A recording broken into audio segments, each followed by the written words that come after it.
Welcome, everyone. We're so excited. Welcome to the Beverly School Committee CISL meeting. Today, we will be meeting in a hybrid model using a remote meeting application, allowing for remote participation and for public access to the open portions of our meeting. So thank you, BevCam. They'll be streaming our meeting. Beginning on June 16, 2021, with Chapter 20 of the Acts of 2021, which were twice extended and now further extended until March 31st of this month, local governments were granted provisions to, among other things, hold meetings remotely by suspending the need for a quorum and a chair to be physically present.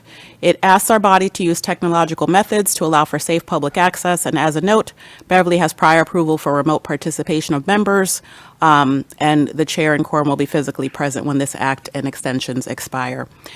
So with that, I thank you for joining us tonight. I'm going to do a quick call to order of our meeting starting now at 6:18, and I would like to ask Casey to help us with the pledge.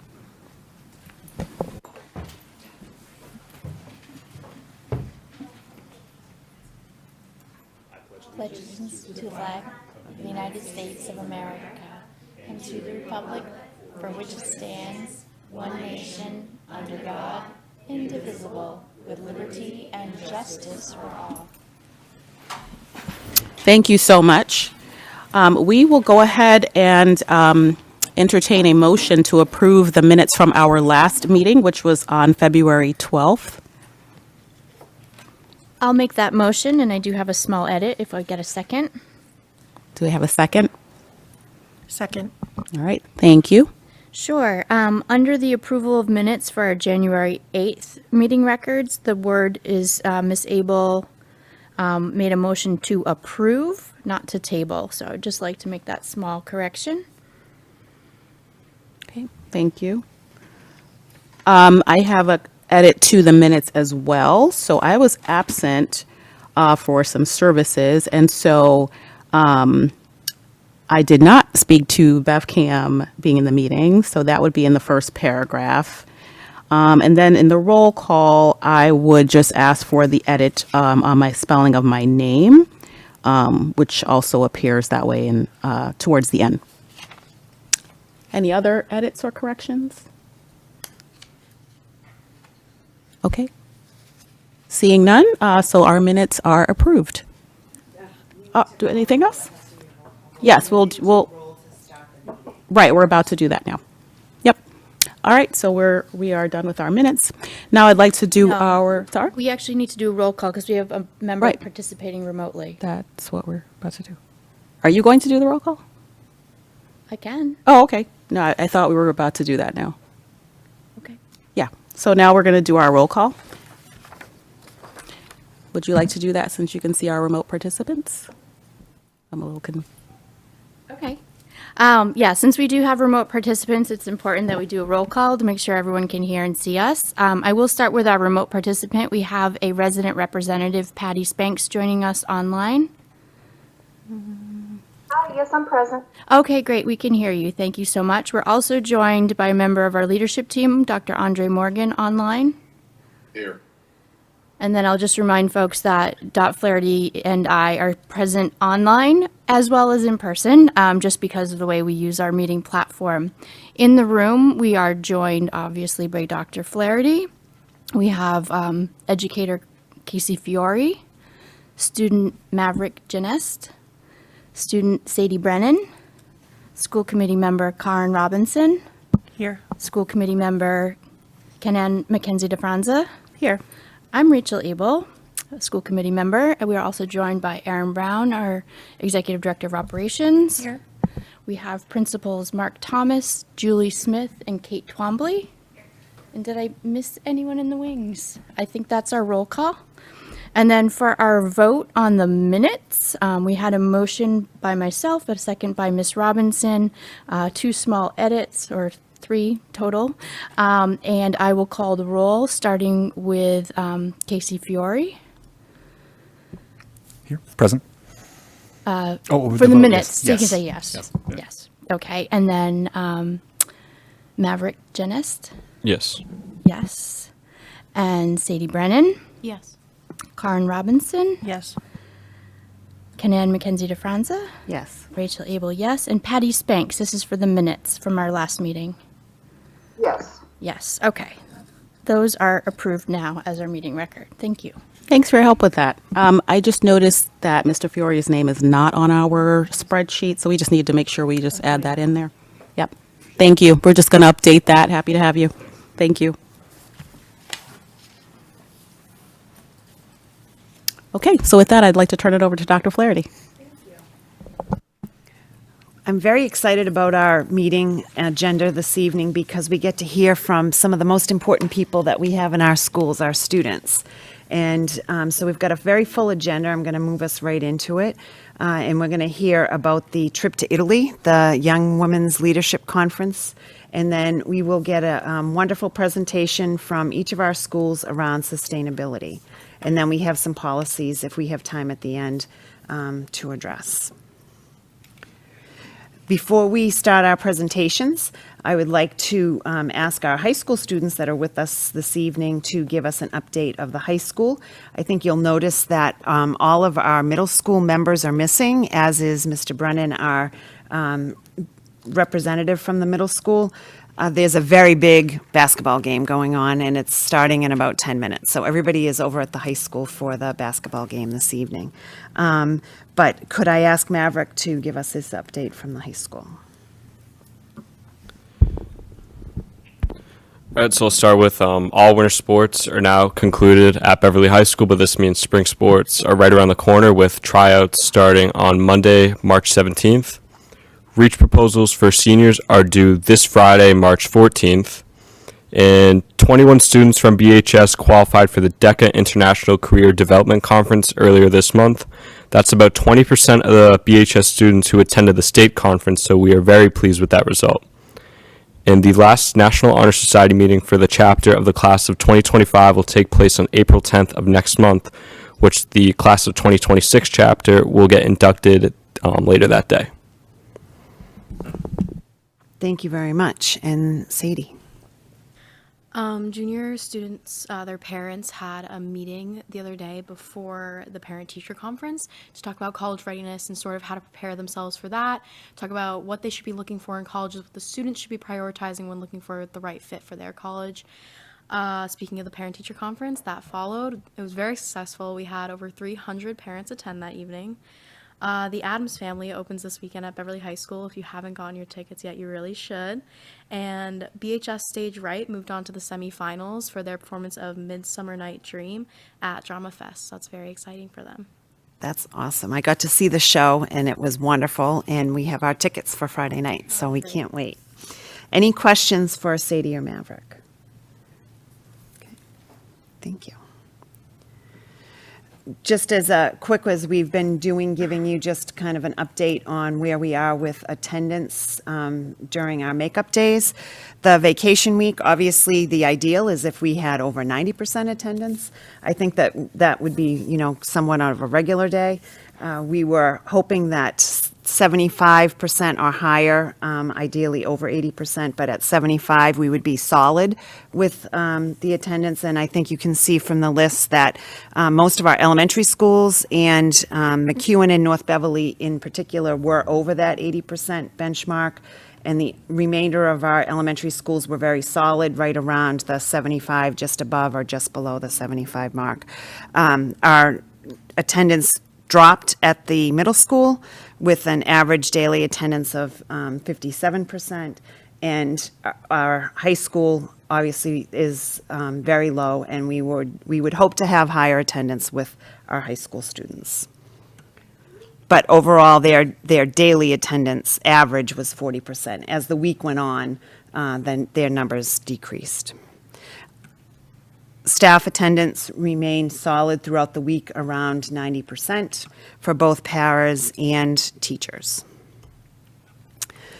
We did start to notice this past Saturday, we had the makeup day, which was a half day for students and a full day for staff. And staff remains consistent right around that 90% mark. We did have a drop in attendance across the board for Saturday attendance from high school, middle school, and preschool and elementary levels.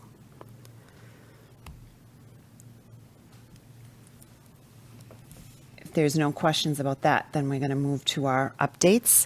And I'm very excited to introduce our high school students that went to the Young Women's Leadership trip. I can say in 25 years of doing this, this is the one field trip that I wish I could have chaperoned. It just sounded so phenomenal, and we're all really excited to hear. And we have a group of students, along with Sadie, who's on our committee.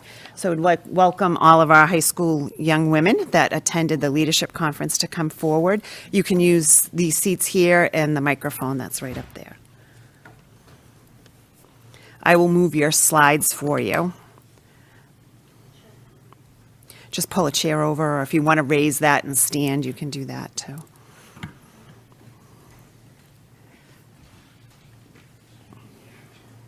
Oh, they got a chair for you.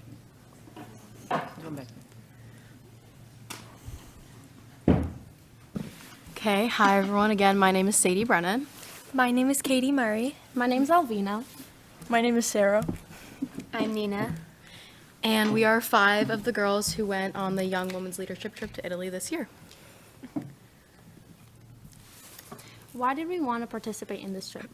This trip allowed us to step out of our comfort zone and have a one in a lifetime experience. It offered us leadership skills and knowledge about female roles in the global setting, but it also immersed us into Italian culture.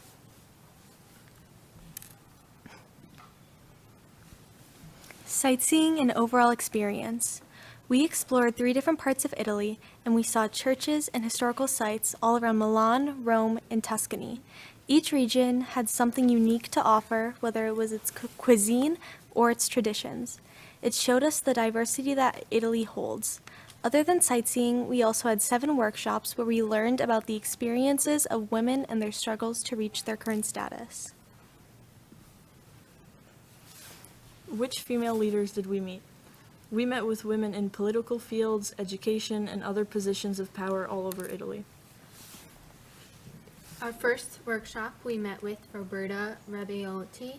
She's an economics professor at Milan University, and she spoke to us about gender inequality and the struggles that women face in the workforce, and we discussed the statistics showing and comparing the inequality of women in the labor force compared to the U.S.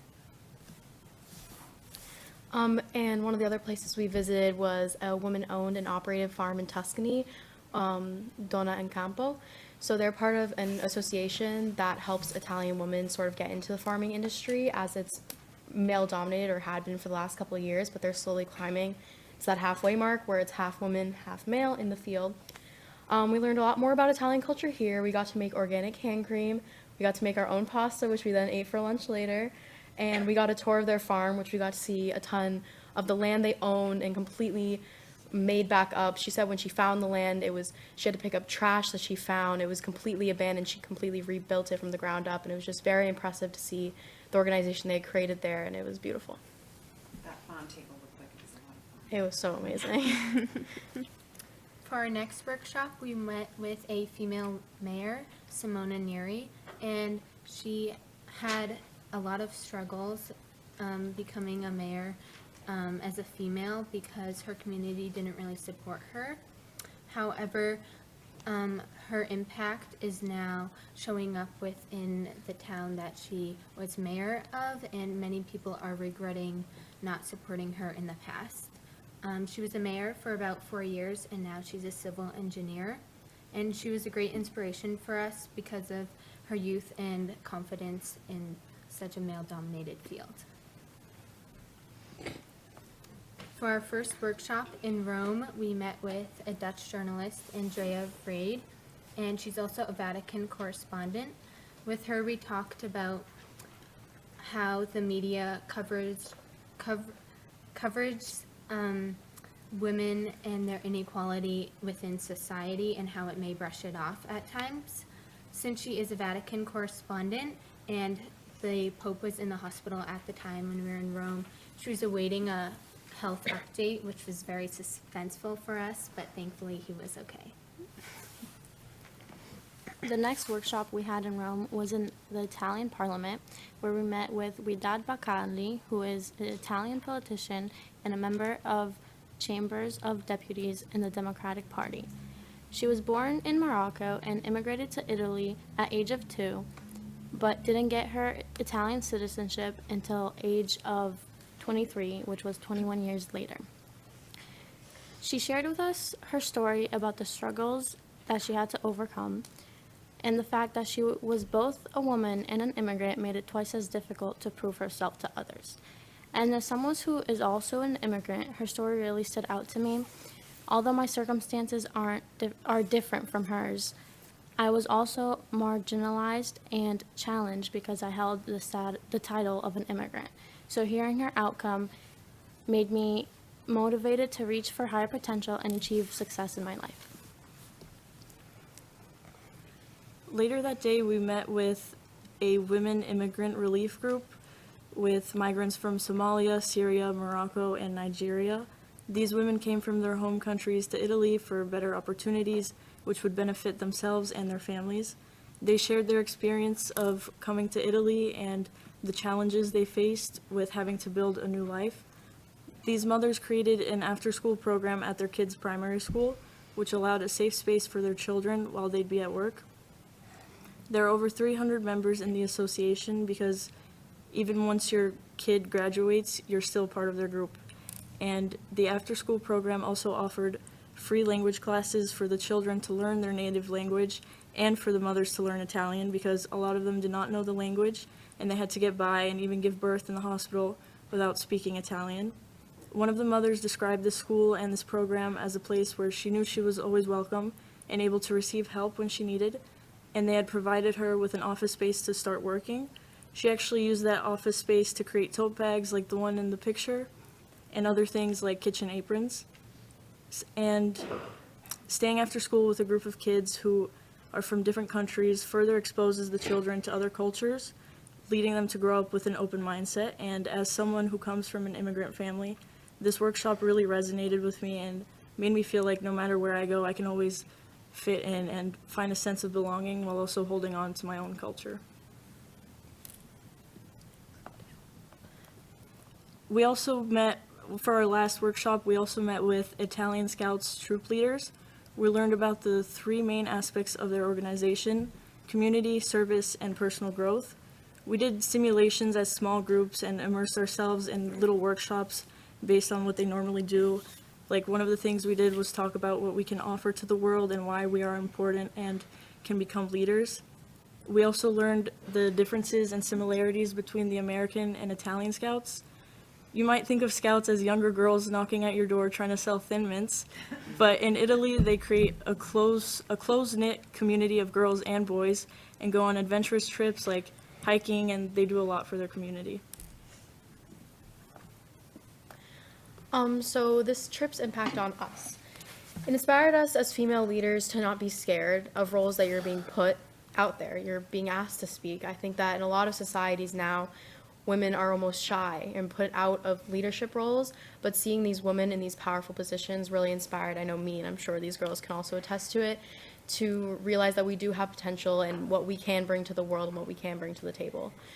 It also increased friendships. I know that I got closer with a lot of girls on that trip that I already was friends with, but also made a ton of new friends, which then increased the sense of VHS community among us. I know that I see girls in the hallway that I never would have said hi to before, but now I say hi to them, ask how they're doing. We talk about Italy, how much we miss it, and it created such an amazing community among all of us. It also opened the door to new opportunities, whether it was trying a new food or trying one of those new activities in our workshops. It made us come back to the U.S. with a new sense of confidence and willingness to try new things that we might have not been able to before we left. We also acknowledge how privileged we were and our appreciation for the trip. It truly left a mark on all of us that I don't think we'll also lose. We would also like to appreciate Dr. Orr for organizing this incredible trip, which wouldn't have been possible without her. We would also like to thank the other chaperones, such as Mrs. Richardson, Mrs. Flaherty, and Mrs. Mariscalchi, for being with us throughout the whole way and making sure we're safe and comfortable. Because of our amazing tour guide, Julia, and bus driver, Roberto, we were able to see a bunch of different sites and get advice on where to get the best food and gelato. So just some final remarks. We just want to circle back to just how impactful and the value that this trip truly had for all of us. It was an amazing experience, I think, for all of us, and it really opened us up to a new sense of a worldview. Not only did we just get to meet these amazing women, we also got to see so many different sites and learn so much about different cultures and the ways of life of different places, which was very amazing. And then hopefully we would love to see another trip, because unfortunately there were 18 girls that weren't able to go on this trip. So we think that an opportunity like this, Glad you guys had this opportunity, and also that I can hear the confidence like from having this experience. I think it's really good to have them come talk to us like right afterward, because they're still fresh in their minds. And like, are there other experiences in different countries like this with women's empowerment? I mean, it just seems like such a special trip. Like, we send kids abroad a lot, but like, they're really meaningful experiences, and I think that's pretty awesome. So glad you got to do this. They really are. I want to ask, I'm going to quickly go down the list. I want, as our future leaders in the community, right, young women leaders, what was your biggest takeaway from a leadership standpoint that you can take with you? for me, I think that the most important meeting for me was meeting with the female politician. I hope to go into politics one day. And she said something that really stuck with me, I think especially in today's world, is you might not be interested in politics, but politics is interested in you. You have to be concerned about what's going on in the world. You have to be able to look at it from different perspectives and actually care about it and care enough about it to do something. Wonderful lesson. I have to agree with Sadie. I think what I most took away was the importance of women, not even just in politics, but in all businesses and all aspects of the world, who often get overlooked and get ignored because might be a male-dominated field, or people just may not like them because they are women. And so being able to go to Italy and either see this firsthand and see these women overcome it, I think was very important to me and makes me believe I can become something more than how society sees me.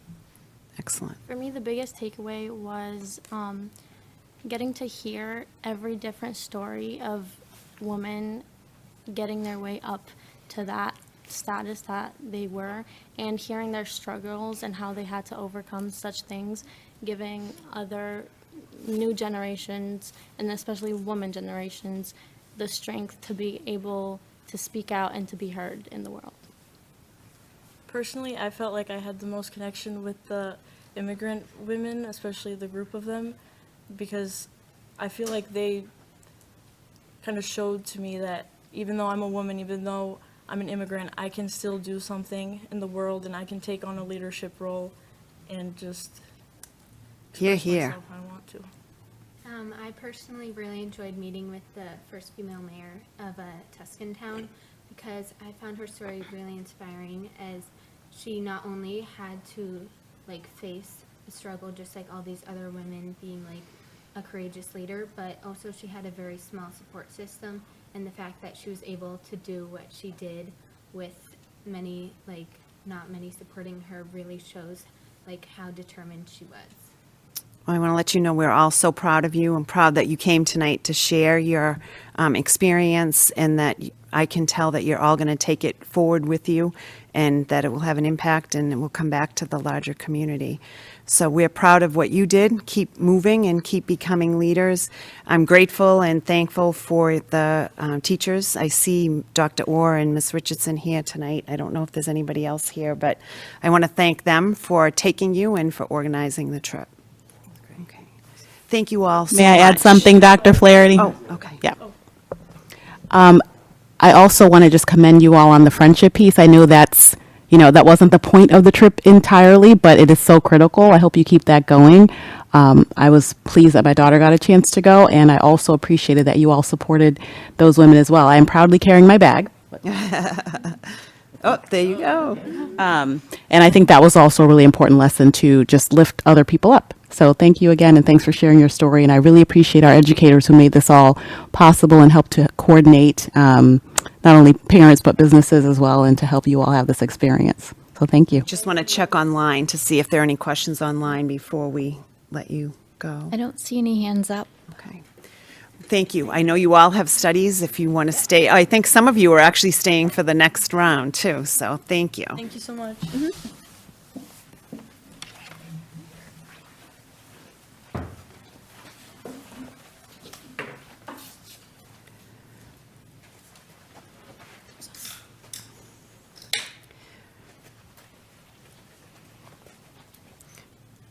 And to follow up that wonderful presentation, we're now going to hear from our students from elementary right up through the high school and some staff, especially for the middle school where we have students playing the basketball game. We're going to start with the elementary schools, Ayers, Centerville, Cove, Hannah, and North Beverly. And you'll be, I think, very happily proud of the work that is happening in all of our schools to increase sustainability efforts. And so I'd like to start by welcoming Virginia to come forward and tell us about Ayers Elementary School.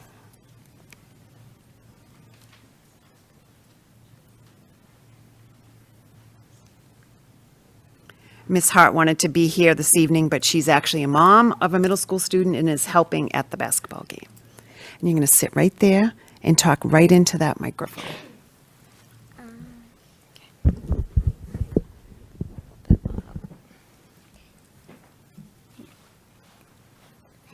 It will bend down. Does it bend? It doesn't magnify your voice, it's just picking it up for TV. Hi, I'm Virginia, and I am in 4th grade at Ayers Ryleside Elementary School.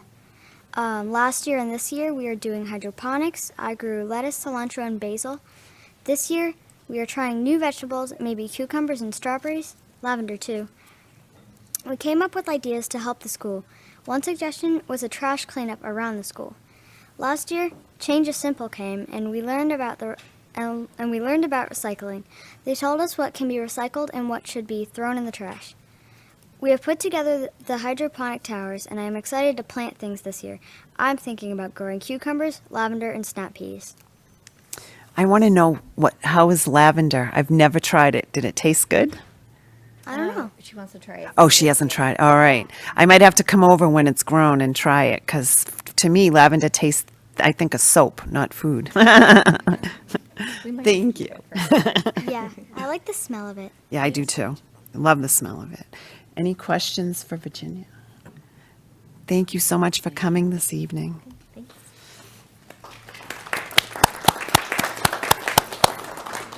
And while I'm getting our video set up, I'm going to ask Ms. Smith to come up for Centerville's green team. We have a great video to show. Unfortunately, the viewers at home may not hear it, but you should be able to see it. Good evening, See everyone. it when you post it. So thank you so much for the opportunity to share the work of our Centerville Green Team. We have a very dedicated group of 4th graders who actively work every week. And so while none of them are here with me tonight, we created a video to sort of showcase our whole team and the work that they do throughout the week. And we're all going to cross our fingers that it works. As 25 fourth graders, we work together to raise awareness about environmental issues by taking action to find solutions to reduce waste in our school. One of the ways Centerville Beavers make good choices that have a positive impact on the earth is by recycling. We have blue recycling bins in our classrooms in which we recycle paper, plastic water bottles, and aluminum cans. We created posters for each class to help our friends recycle smart. On Fridays, our green team members get an opportunity to make morning announcements. We get to talk and share our thoughts with our school community on recycling and ways we can help the environment. On Wednesdays and Fridays each week, members of our green team pick up the recycling in all classrooms and offices. Before picking up the recycling, we first check to see if our friends are recycling the correct items. If we find items in the recycling bin that should not be in it, the classroom is given a recycling violation ticket. Those items need to be removed before the next pick. The classroom that does the best job with recycling wins and gets to keep the green team recycler of the month shirt. They also get their class photo displayed on the bulletin board. Another goal the Green Team is working hard on is trying to encourage our Beaver Nation to reduce their food waste in the cafeteria.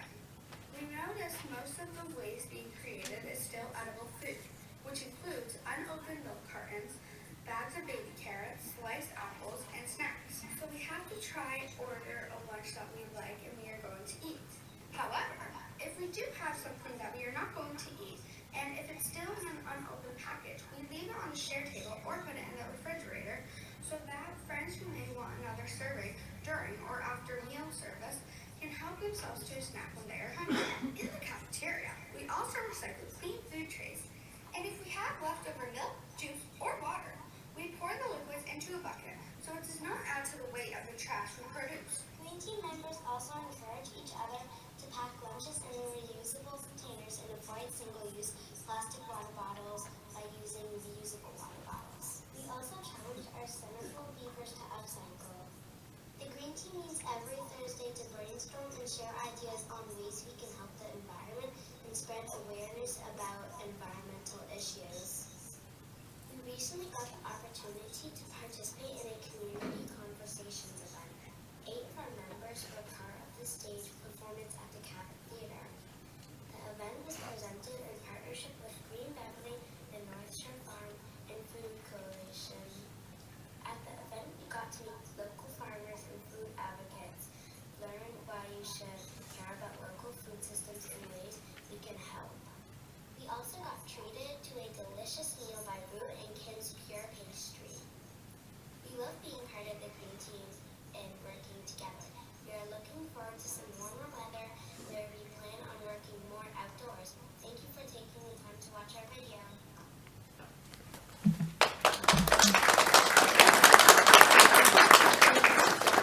Thank you for it's a very dedicated group, so we wanted to kind of encapsulate the work that they do throughout the week.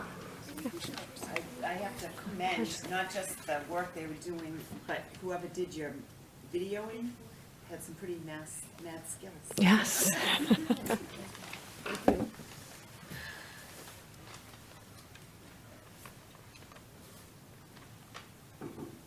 Next, we have North Beverly.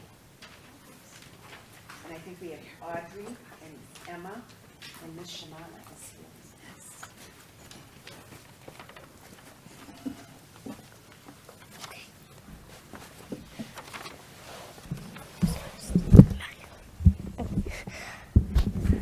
On March 10th, we assembled 4 bat boxes. This helps our environment because bats eat bugs and that prevents people from using pesticides. Also, the Green Team goes door to door and takes recycling from different hallways of the school. We do this on Thursday mornings. Another project we are working on is an indoor garden. We also planted some basil seeds and they have grown a lot throughout the week. We also started to watch multiple videos about local recycling. On the first meeting, we watched videos on ways to sort the garbage to the recycling or to the trash. We are hoping to visit the solar panels for a little tour in the future outside the Beverly High School. Thank you very much. Some additional work that's happening at North Beverly includes work on the outdoor pollinator garden. They have used their environment around the school, so they do wood walks so that they learn how to, about forest and that kind of stuff when they're out in the woods. Students visit younger students, so they're trying to build that connection between the 4th graders and the younger students. They've had a poster creation, and they're thinking about doing a waste audit in the cafeteria. And these are just some pictures of the indoor gardens and some of the work that the students were doing with planting. And for Cove, we have Freya Mayo with us, and I believe that Ms. Twombly is also here.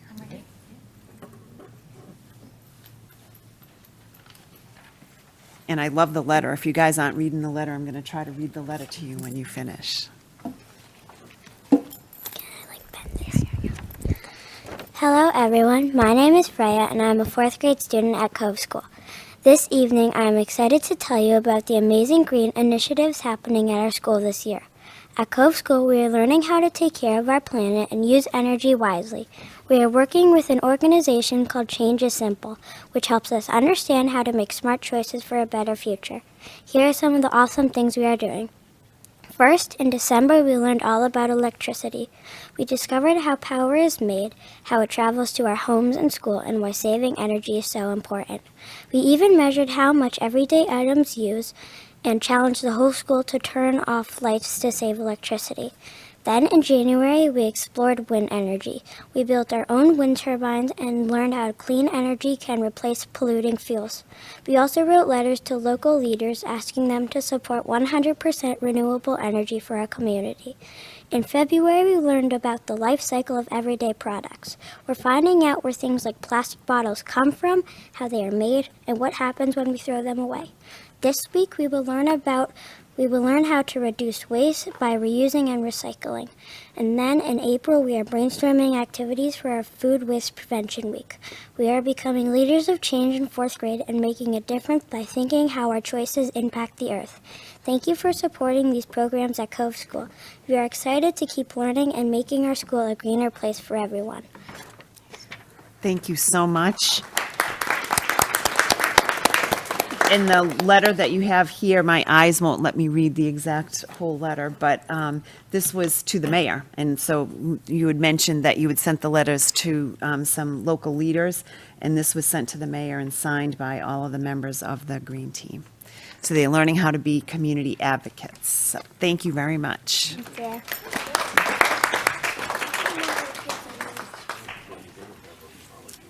And I believe Mr. Wood is here with a group from Hannah. I didn't have everybody's name, so I'm going to ask you to introduce yourself before you speak, okay? Good evening, everyone. My name is Nico. I am a 4th grader at Hannah Elementary School.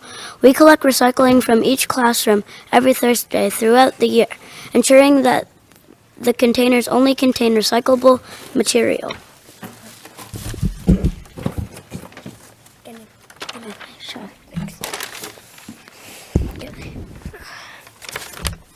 Sorry.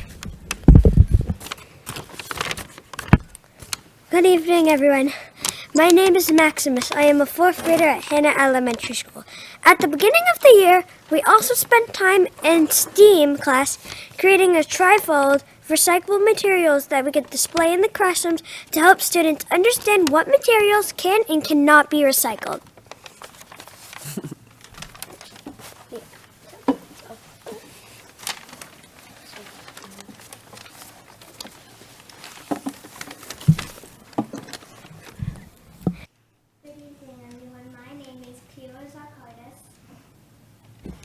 And my name is Juliana Qua. We are 4th graders at Hannah Elementary School. Mr. Wood has also been composting food scraps the kitchen has given him to help feed his wolves. We plan to start a whole food composting program at our school someday. Thank you. Do you want to show your boards? Yeah. Had some students that would like to talk a little bit about their board, so do you want to stand up and we can talk about it? If that's all right.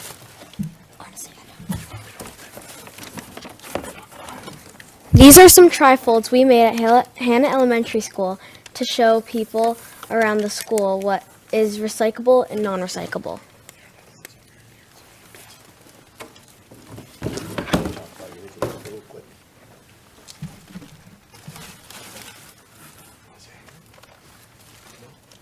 Do you want to give us some examples of what is recyclable material and non-recyclable? So you guys made one side that was what?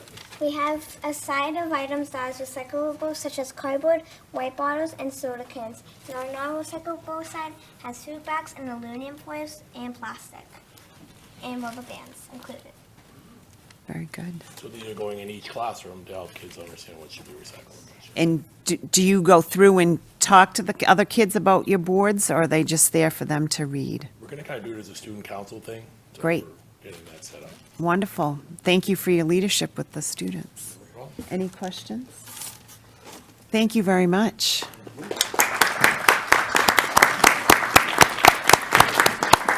As you can see, all of our elementary schools are very busy when it comes to environment and recycling. And now we're going to hear about what's happening at the middle school, and I believe Miss Rachel Doring was going to be here. Thank you. So we're just kicking off this whole initiative. Jim Grocke and I, he's the director of innovative practices, and I'm a STEM teacher, third year, but 13 years at Beverly Middle School. So I've been here a while, but I was super excited to start this. We have been just talking with Green Beverly a little bit. We started a food pickup, and that went amazing. So every Tuesday, Beverly Waste Reduction Committee is picking up, and every Thursday, Green Beverly is picking up. They're going to low-income housing and halfway housing.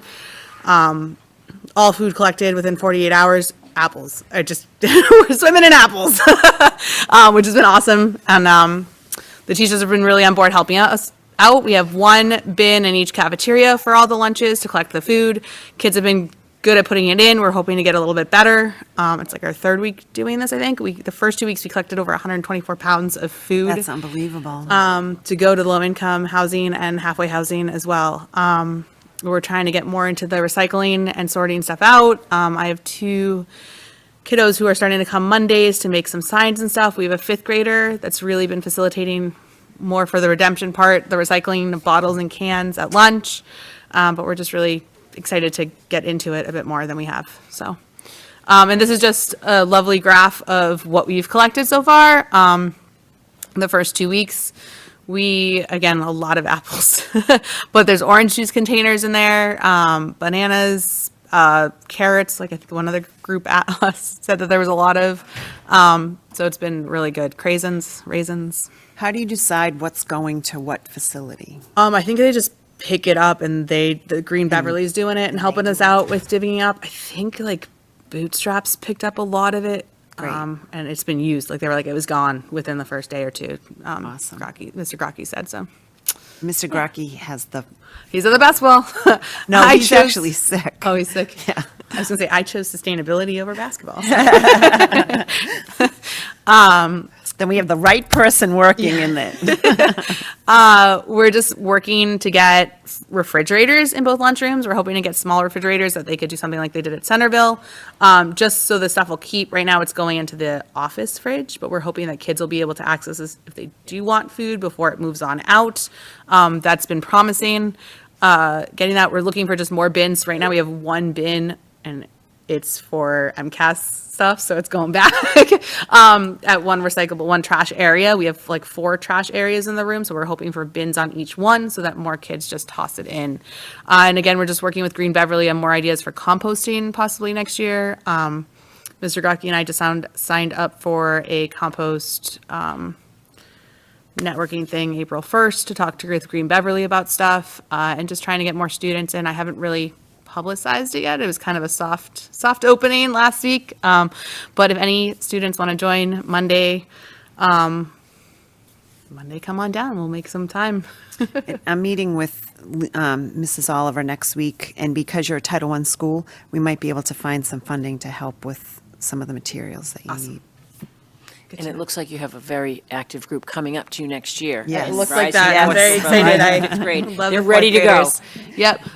I was actually going to suggest too. Have you spoken to Miss Biggis or Miss Kibbe about the garden club? So we are trying to hook up with them as well with composting. That was our idea with the compost, that we could pass it along. I was going to say, you guys have the same interests. This is going to be. We do. Yeah. Kibbe's a favorite up there. So we've been talking to them a little bit about it.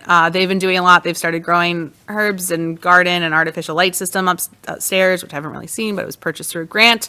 And their club meets Monday also. So there was some overlap with that. A lot of the kids we found didn't want to do gardening, but wanted to help the school some way. So we were hoping to integrate them with the sustainability club, the green club. So Excellent. yeah. Any questions about the middle school? No. Thank you. Thank you for coming. Yeah, thank you so much. And now on to Beverly High School, and I believe we have Katie Murray and Nina Orlando with us. They're back. Did the boot come after Italy, or did you have to walk through Italy with the boot? I had to walk in Italy. Not very fun. Do you want to go first? Yeah, so like we said, we are members of the Beverly High School Green Club. And what do? We work on different projects in and outside of Beverly High School to help the community be more environmentally friendly. We also work with different local nonprofit organizations, including Green Beverly and Beverly Bootstraps, through volunteering and fundraising. Why are we club members? Many of us have shared an interest in environmental science and sustainability ever since Change is Simple visited our elementary schools. This club allows us to take environmental action within our community and spread awareness of sustainability throughout our school. One of the projects we did is the bottle cap bench. Last year, through the help of students and staff, we were able to gather enough bottle caps and send them to a company which recycled them into a bench that can be used by anybody in the school. I think this was so cool. I'm like, that could be your fundraiser event right there. Right now, we are currently running a returnable bottle and can recycling drive, and we will then donate the money raised to Beverly Bootstraps. We are asking students and staff to place any clean water bottles or cans in bins around the school, which we will then return and use the money to support our community. In Green Beverly. Our club works very closely with Green Beverly, and a lot of our members volunteer for them at different events around town all year. The Pumpkin Smash is a really good example of this because I volunteered and I know other people who volunteered, and it allowed people to smash their Halloween pumpkins and compost them instead of just throwing them out like most people do. And recently, we had these hydroponic towers that have arrived in classrooms throughout our schools. Well, and now it ties your two interests together, right? We can see your leadership already making an impact in your high school community, and that you'll probably continue on as environmentalists as you go forward. Any questions about the high school? I also want to thank Mr. Thomas. He's here tonight for all of his student presenters, and Dr. Thomas is also here as our director of STEM. Thank you very much.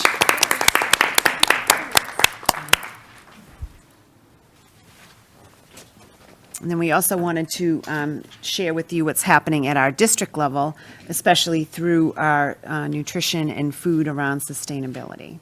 And Ms. Leal sent us these slides and shared that the school nutrition program is working very much with our local vendors in trying to buy local products as often and as possible. And this lists some of they're serving over 1,000 breakfasts a day and 2,500 lunches daily throughout the district.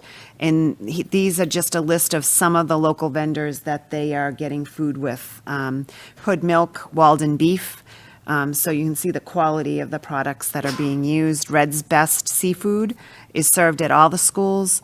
They work a lot with getting vegetables and products from local farmers, and they have a partnership with Produce Connection.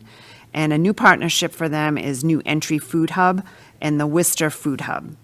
As well as, you'll hear in a minute, what we're doing with trays and trying to reduce the packaging that we're using and to have more recycled materials. And so that new partner is Simple Pack. Composting, the goal is to have as little food waste as possible, as both the front of the house and back of the house. And so you've already heard how they're using their share tables and food tables. They're continuing to educate students to only take what they'll eat to help reduce food waste, and that they compost back of the house food waste at Beverly High School and Beverly Middle School.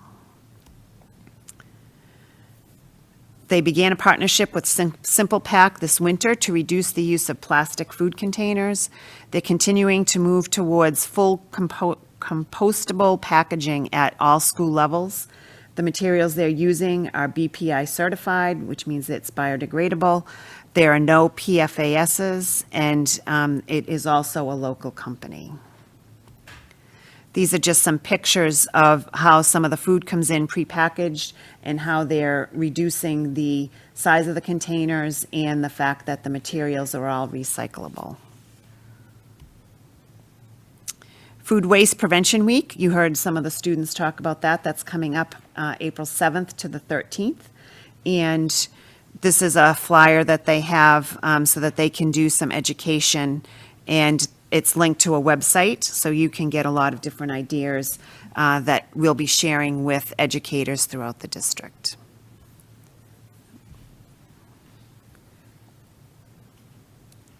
Any questions about district initiatives? Mr. Fiore? Yeah, actually, I was just, so I really loved, the North Bev students mentioned that they were going to be doing a waste audit, which kind of caught my attention. And I was wondering if that was something that might be interesting to do across the district at every school as an opportunity to see sort of what our opportunities for composting are, even outside of the middle and high school. But also, it's as a civics teacher, this is one of the fun things actually that we do for the Civic Action Project every year. Every year we have kids who want to do a composting project at the school, and they come up with really, really good ideas. And it's something that I think we could expand on. And I guess I'm just putting a pin in this because I'd like to come back to it as something that I think we could. We actually have a new member coming on that is with, and I won't say the name right, but another community organization that's interested in kind of some of these efforts, as well as it brings together some of the directors. So it's actually, I was sort of organizing it, but in this past year, Christina Leal has taken it over. Thank you. And Christina really does a great job organizing it, but we look at broadly at the district level, whether it's replacement of LED lights or, some of the different efforts that we can do as well. So it has been, really a great addition. Ms. Visnick is our school committee representative on that. She is a member of that committee as well. So anybody that has any questions about that, feel free to reach out. So. Yeah, and I just think it's important to give a kudos to Ms. Leal, because not all food directors are at the same level of passion that she has for this, and she's doing a lot of work to try to make sure that we have as little food waste as possible. Well, I think it's also another benefit of our food service being in district In-house, as opposed to a contracting out, because that gives us that flexibility to customize our efforts and really, go forward with things that are important to us. So I think, and she is amazing, Yep. so. We're very lucky to have her. Okay. If there are no other questions, then we can move on to policy. This week, was there a question? Well, actually, I was just looking at the agenda. Are we going to do the health and safety subcommittee appointments today, or is that going to be pushed for Oh, shoot. another? I didn't do the slide. Do you have them with you? I can say who they are. I Okay, don't. that's all it was. It was just going to Just the name who of they the list. were. I'll have Yeah. to, I'll look for it and then we'll when come the back. meeting is, okay. Yeah. Can we do the policies, and then, I apologize, that was one thing that I overlooked. So, just to say, never mind, I'll just find the names. This is one of the superintendent committees, so. Well, you're looking for that, I'll do the Yeah. policies, and we can loop back, okay. We had 4 policies up for review. One of them, the last one, which will be CHCA-E, we are actually going to not bring that one up this evening. It is out being reviewed by legal counsel, just to make sure that it doesn't contradict any of the changes in the discipline laws and the Title IX information. So we'll be addressing 3 policies, and as just a general overview, this should be an easy night, because all 3, we're just recommending that they stay with our current policy and be marked as reviewed. But I will go through and let you know what we did for each one of them. ADC is the tobacco products on school premises are prohibited. The Beverly policy is the exact same as the MASC policy. And our recommendation is that this is marked as reviewed and maintain the current Beverly policy language. I have, the next slide will give you the motions as recommendations. The ADF, which is School District Wellness Program. The language varies a little bit between the Beverly policy and MASC. The sentiments are the same in both, and we had both Jody Elder, our nurse leader, and Christina Leal, our food service nutrition expert, review our current policy and the MASC one, and they both recommended that we stay with our Beverly language and that it matches what we currently do. And so our recommendation for that one will also be that we mark the policy as reviewed and maintain the current Beverly policy language. CHCA, approval of handbooks and directives. The only difference with this is that MASC's first sentence specifically mentions high schools. We actually have handbooks at all of our levels, and they bring them forward, so that's the only reason that our sentence is different. The rest of the policy is the same between the two. The other small differences you'll see is that MASC uses language that is school. They refer to schools. We refer to Beverly as a district, not a school. And they refer to, we say Beverly uses committee. The MASC version uses the word school committee. And so all the other substantive language is the same. The MASC uses his and her, and we, at a previous timeframe, had already updated the language and used there in our policy. So we are recommending that this is also marked as reviewed and we maintain our current policy language. And as I mentioned, CHCA-E, we're tabling or just holding off until a future meeting once we get feedback from our attorneys. Before you suggest a motion for us, I do have a question or an observation on one of these that might affect our motion. Okay. And that is tobacco products on school premise. I thought at one time we had opened this up to all types of sort of smoked items or versions of tobacco. And I know that there's a lot of items listed here, but I think since the last time we looked at this, legalization of other products had come about, and I have to just say that I have observed people using products on school property. I'm obviously not in a position to tell people about this policy, but I do wonder if maybe not urgent, but it is important that we look at it. Yeah, to add to your question, I was just wondering if there's a policy elsewhere that talks about controlled substances that would cover items that don't fit some of these broader categories. There are other policies around illegal substances, but tobacco isn't considered an illegal, well, it is. No, I said age, controlled. but controlled. So there are those that have age minimums and other ways of control, even if they're legal. And so that's what I was wondering about, if there's a controlled substances section or. We can hold Yeah. it back and take Okay. a look or ask our. I think I nurse saw a leader hand, maybe someone to else see what knows. else is out there. I did actually find one earlier today when I was kind of just preparing for some of this. It was in, I apologize, it was in the student section, and I believe it was, here we go, JICH, alcohol, tobacco, and drug use by students prohibited.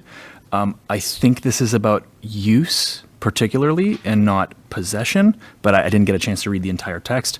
But that's, yeah, I think for reference, if we're going to be going back to that, JICH is probably the one we want to be looking at.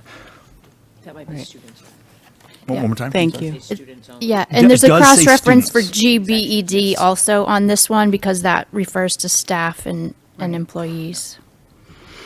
See if we can find something that Okay. is a broad enough language that we're not listing every specific, because Right. a month after you pass a policy, there could be a new Exactly. Yeah. vector that carries it over. So we'll Okay. come back and do some language that might be broad enough to just say any vehicle to. I feel like we had this conversation back when vape came out, like, Yeah. you know, like Yeah. we're talking years ago, right? Like, I feel like we had the same discussion, that it's hard to kind of find that right language that encompasses future things that you may not know are coming, right? Or, you know, some situations. So it's not bad to take a look. I do think including Jody Yeah. in the conversation is a really good opportunity to kind of do It might that. be a good topic for her wellness committee to take a Right. look at. To have the and- wellness, because that wellness committee is a Is that- great place yeah. for that to go, yep. Okay. Thank you. Just to clarify, we're tabling CHCA-E, and we're working on broader language for ADC. tobacco and, Yes. okay, I just wanted to make that. I will also take an action item to poke our friends at MASC to see why this hasn't really been updated. Yeah. And I will send it This is to the- 2022, so maybe it's about time. But I would make a motion on the wellness program to mark as reviewed ADF. So I would make a motion to move forward ADF and I think the CHCA for the handbooks. This was helpful to me to review this. I hadn't read it in a while, but I think our version with the differences is fine. So both of our versions I would mark as reviewed. Second. Been a motion made and seconded. Ms. Abel, can you call a roll? I can. Let's see who's left. Okay. Going in order, we have Casey Fiore Yes. and Karen Robinson. Yes. Ken and Mackenzie DeFranza. Yes. Rachel Abel, yes. And Patty Spanks, are you still here? Yes. Okay. The motion has been made and seconded. And that's 5. So the motion has passed. We will move forward ADF and I lost the number on the other one. CHCA. Yes. It's ADF and CHCA. Yep, CHCA. CHCA. Yep. Yep. And ADF. ADF and CHCA.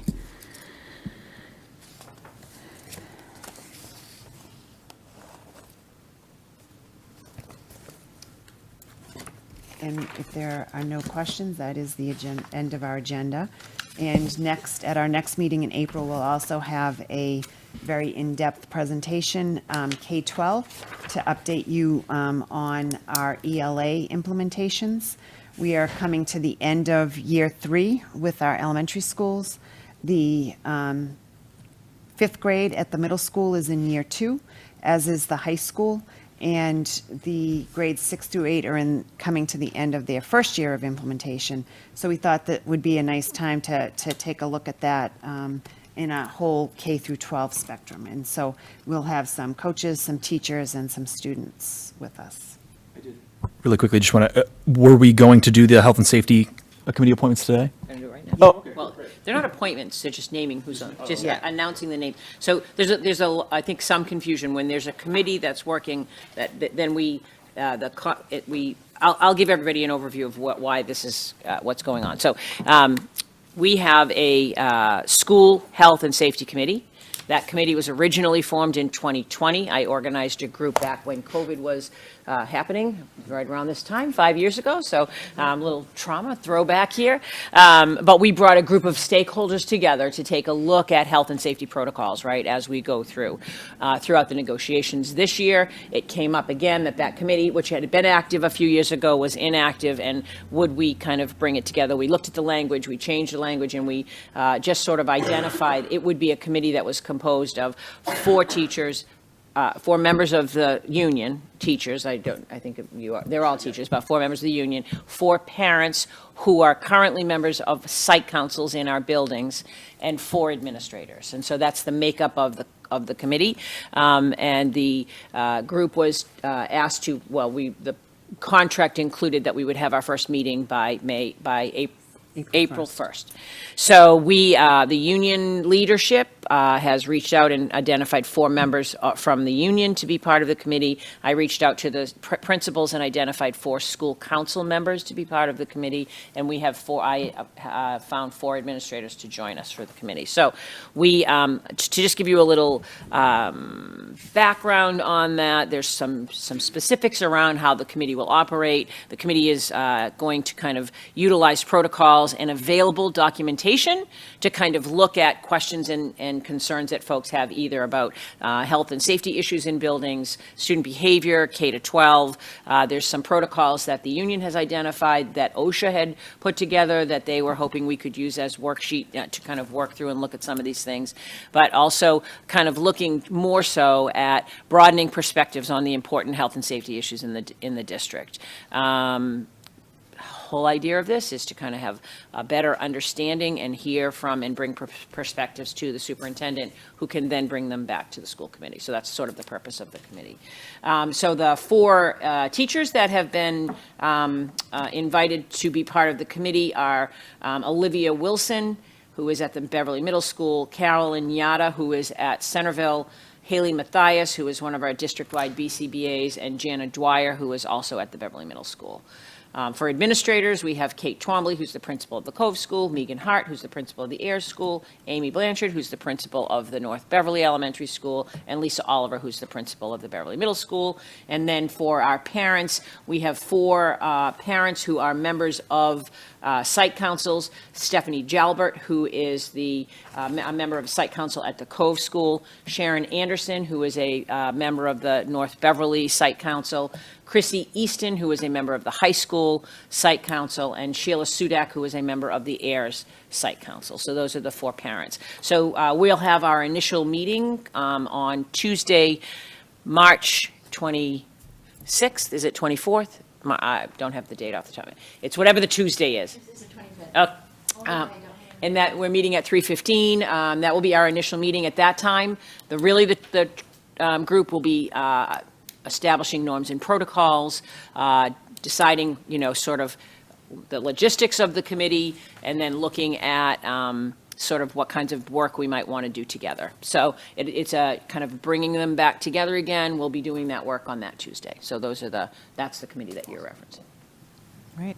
Thank you. And what was that time again? 3:15. 3:15. 3:15, so it's like an after-school. Yes, so we did check with the parents, to make sure that they had availability at that time, and all agreed that that was a time that they would be able to make it. So I look forward to working with the group. I think, when we did this work during COVID, there were lots of questions around health and safety and, reopening schools. And we had additional, when we needed, we would bring in Dr. Silva, the pediatrician, Dr. Silva. She would kind of give us advice or guidance. We brought in the public health department from City of Beverly, so they would provide input to us. Just looking to people if we needed some guidance from outside stakeholders, we were able to kind of bring them in, and I found it extremely helpful for me as I was trying to work through the district, making some of those really challenging decisions about how to open the schools and create safe environments for kids. So that's the goal. That's our hope. So. Well, thank you. I can see that we're almost at time. And so with that, I want to thank everyone for their presentations. Our students were amazing, per usual. Really enjoyed this meeting. Our next meeting will be on April 9th. And so I would like to entertain a motion to adjourn our meeting. I'll make that motion. I'll second the motion. Thank you so much. And Ms. Abel, if you can help us with roll call since you have our Zoom screen. Sure. Yep. We're down to Mr. Casey. Yes. Sorry, Mr. Fiore. Sorry. I'm like trying to write those initials and I'm like, that doesn't work. Ms. Robinson. Yes. Dr. Mackenzie DeFranza. Yes. Okay. I'm Rachel and Patty Spanks. Yes. Okay, we are adjourned. 7:28 p.m. Thank you. 2 minutes under the wire.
Okay, welcome everyone. Thank you so much for joining us this evening. It is already March 12th, 2025. This is the Beverly School Committee regular school committee meeting. I wanted to just announce that we are meeting using a hybrid remote platform. However, the school committee is all intending to be present. We are waiting on the mayor's arrival. I'm sure he'll be here shortly. We are using this platform, and we are also broadcasting thanks to our friends at BevCam, who provide broadcasting and streaming for us. We are on channel 6 and high definition channel 1073, as well as on YouTube. Beginning on June 16, 2021, with the Chapter 20 Acts of 2021, which were twice extended and further extended until March 31st, 2025, local government boards were granted provisions to, among other things, hold meetings remotely by suspending the need for a quorum and chair to physically be present. It does ask our body to use technical methods to allow for safe public access. And as a note, Beverly does have permission through the Attorney General's office for remote participation. However, if and when this act expires at the end of this month, the chair and quorum do physically need to be present. So we are waiting with bated breath to see what the governor and our legislators will do. We have a couple of weeks. Tonight, again, is a regular school committee meeting. That does mean that we have an opportunity to address the body. If you intend to provide public comments, there is a sign-up sheet in the blue folder. You also have the opportunity to reach out to us in advance, preferably before 7 p.m., via the email address residentvoice@beverlyschools.org. You can use that as a method to sign up for a remote link to participate at that point in our agenda. Or you can provide remarks limited to 3 minutes that the chair can read into the record on your behalf. Joining us tonight are all members of the school committee, and we have various members of the district leadership and administration team. I will conduct a full roll call attendance in a moment, just to make sure that we can all hear and see each other in this platform. I do remind people that are joining us remotely that any audio or video that you supply will become part of the meeting record. As such, please use your mute functionality to prevent background noises. I'd also ask members to limit their use of electronic devices at the tables this evening. So now let me call the roll. Mayor Cahill is here. Here. Thank you. Okay. That's why I yelled it. Oh, I see. We'll get you a microphone if we don't have any speakers. I think you can use that one. And then we have Kimberly Coelho. Here. Great. Dr. Mackenzie DeFranza. Here. And Ms. Robinson. Here. Dr. Jeffrey Silva. Here. Ms. Visnick. Here. And I'm Miss Abel. We're also joined by Dr. Suzanne Chorocek. Here. Dr. Dorothy Flaherty was with us. She stepped out for a moment. Dr. Morgan is joining us online. Here. Thank you. And we have Miss Emma Puglisi, our Director of Finance. Miss Erin Brown, Executive Director of Operations. And Miss Bethany Splansky, our Director of Special Education and Pupil Personnel. Great. And Mr. Thomas is hanging on with us, principal of the high school. Thank you. I think, there's 2 people waiting to be joined. We have Dr. Chorocek for her presentation. We are also joined by Andrea Sherman, the BTA co-president. Okay. Our first order of business, now that we have called the roll and called to order, is to do the Pledge of Allegiance. And, oh goodness, who haven't I called on in a while? Dr. Mackenzie DeFranza, do you mind doing it? Okay, thank you. I pledge allegiance to the flag of the United States of America and to the republic for which it stands, one nation, under God, indivisible, with liberty and justice for all. Thank you so much. Next, we'd like to hear from our student representative to the school committee, Delia Gelker. Thank you. The Stage Right Drama Club is very excited that their play, A Midsummer Night's Dream, made it past the preliminary round into the semi-final round of Drama Fest. They will be competing at Reading High School this Saturday and are holding a performance after school at BHS on Friday for the community. The music department is also putting on a production this weekend with Addams Family shows Friday and Saturday night, and then a matinee on Sunday. Winter sports seasons have now concluded. Sports teams have recently held banquets to celebrate their seasons, give team gifts, and appoint captains and leadership for the following year. Spring sports registration is open, and the season will officially start with tryouts or practices on Monday, March 17th. 105 students made it to and competed in the DECA States competition. This is a great proportion of the students who are in DECA, and then 30 students qualified for the DECA finals and will have the opportunity to compete on a national level. College visits are happening again this spring so that interested juniors can meet with guidance representatives in small groups. Last week, parent-teacher conferences took place in the field house. Over 300 parents and caregivers met with teachers, and over 100 students volunteered. Course selection for the next school year continues to be open for the next few weeks, and guidance counselors are working with students individually and in small groups to make those decisions. And then finally, the final senior breakfast club will meet on Thursday at the Council on Aging. This is where BHS seniors and Beverly senior citizens meet monthly. Thank you. Thank you so much, Delia. Okay, we've reached that point in our agenda where we are looking to see if anyone has signed up. We have not received any emails or sign-ups, so we'll move on to item number 5 on our agenda, which is items by consensus. These are warrants that are listed numerically for the Madam amounts. President? What? Meeting minute? Did you jump Oh, into the I meeting didn't do that. Look at me, skipping over an agenda item. Okay. We do have 2 sets of meeting records. At our last committee of the whole meeting, we tabled the January 29th meeting minutes because they had not been distributed to the school committee. However, they were provided in our packet. I would entertain a motion to approve January 29th's committee of the whole. Motion to approve.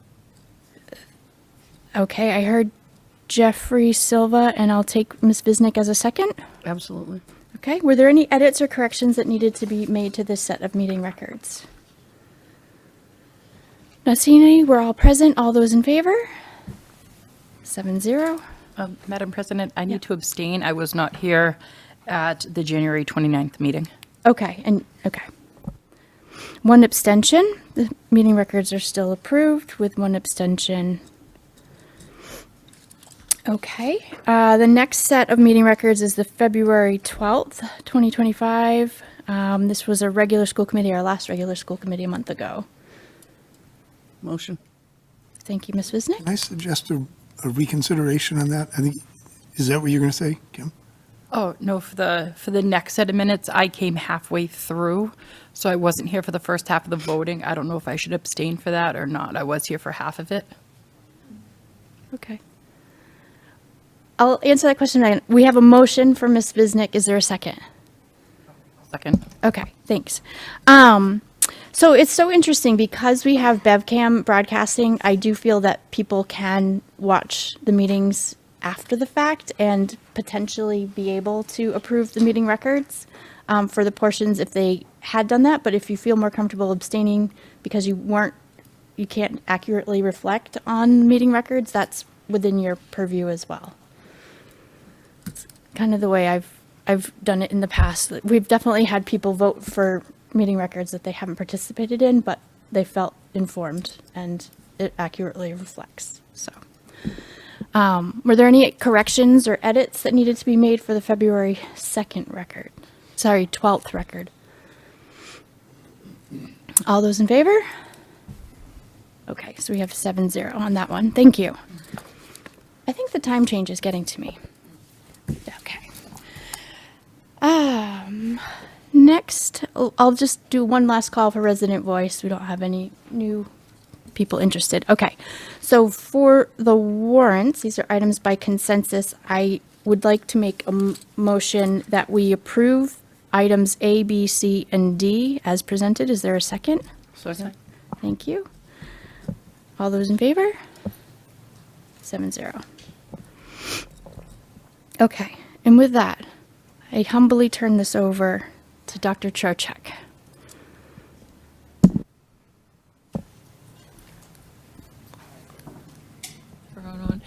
Thank you very much. We have two items on the agenda for the superintendent's report. First, the overnight field trip for DECA to Orlando, Florida. I'll call Ms. Mariskelchi up to just give us a little shout out, and I will let you use my microphone while you do that. Thank you very much. All right. And Superintendent, Superintendent recommends an overnight field trip for DECA students competing in the national level competition in Orlando, Florida, April 25th to April 30th. It is, yes. So we have 26 students who are attending the ICDC competition in Orlando. We had 107 that competed at the state competition, so pretty close to a quarter of the kids qualified, which was unbelievable this year. So just really looking forward to it. Biggest shout out to Beverly High School parents. Their kids, unbelievable. So yes, 25th through the 30th. Myself and 3 other chaperones are attending. And it's, like she said, it was in Orlando this year, so. Motion to approve. Second. I have my yearly question. I feel like I should do the Karnak thing and go, can you guess what it is? Of your chaperones, are you taking a medical? Are you taking a medical? Like There are medical people that are qualified through ICDC, through DECA. But I also have Ann Flaherty, who is like a certified, yes, absolutely. Fantastic. And I should have started by saying I love, congratulations. Thank you. It's a great number to have. It was ridiculous this year. We just kept program- watching them walk up on the stage. It was unbelievable. This program always highlights an incredible number of Beverly High students. Thank you. so- Appreciate that. It's a lot of fun. So, all right. Well, thank you, everybody. Oh, they got to vote. Oh, We still need to vote? I don't know. I saw a couple of hands earlier. Yeah, just a comment. Mrs. Mariskelchi, thank you.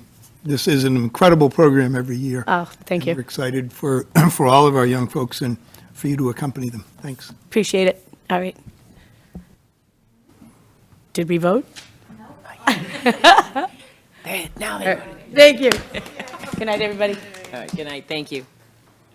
All right, and my second item is a budget update, really just kind of reviewing what's ongoing. We know that we enter into our budget process, and it's an ongoing labor of love, let's call it a labor of love, that we have going on. So tonight, I'm just bringing forward some updated information for you, and leaving it out there for your reflections and understanding as we go forward.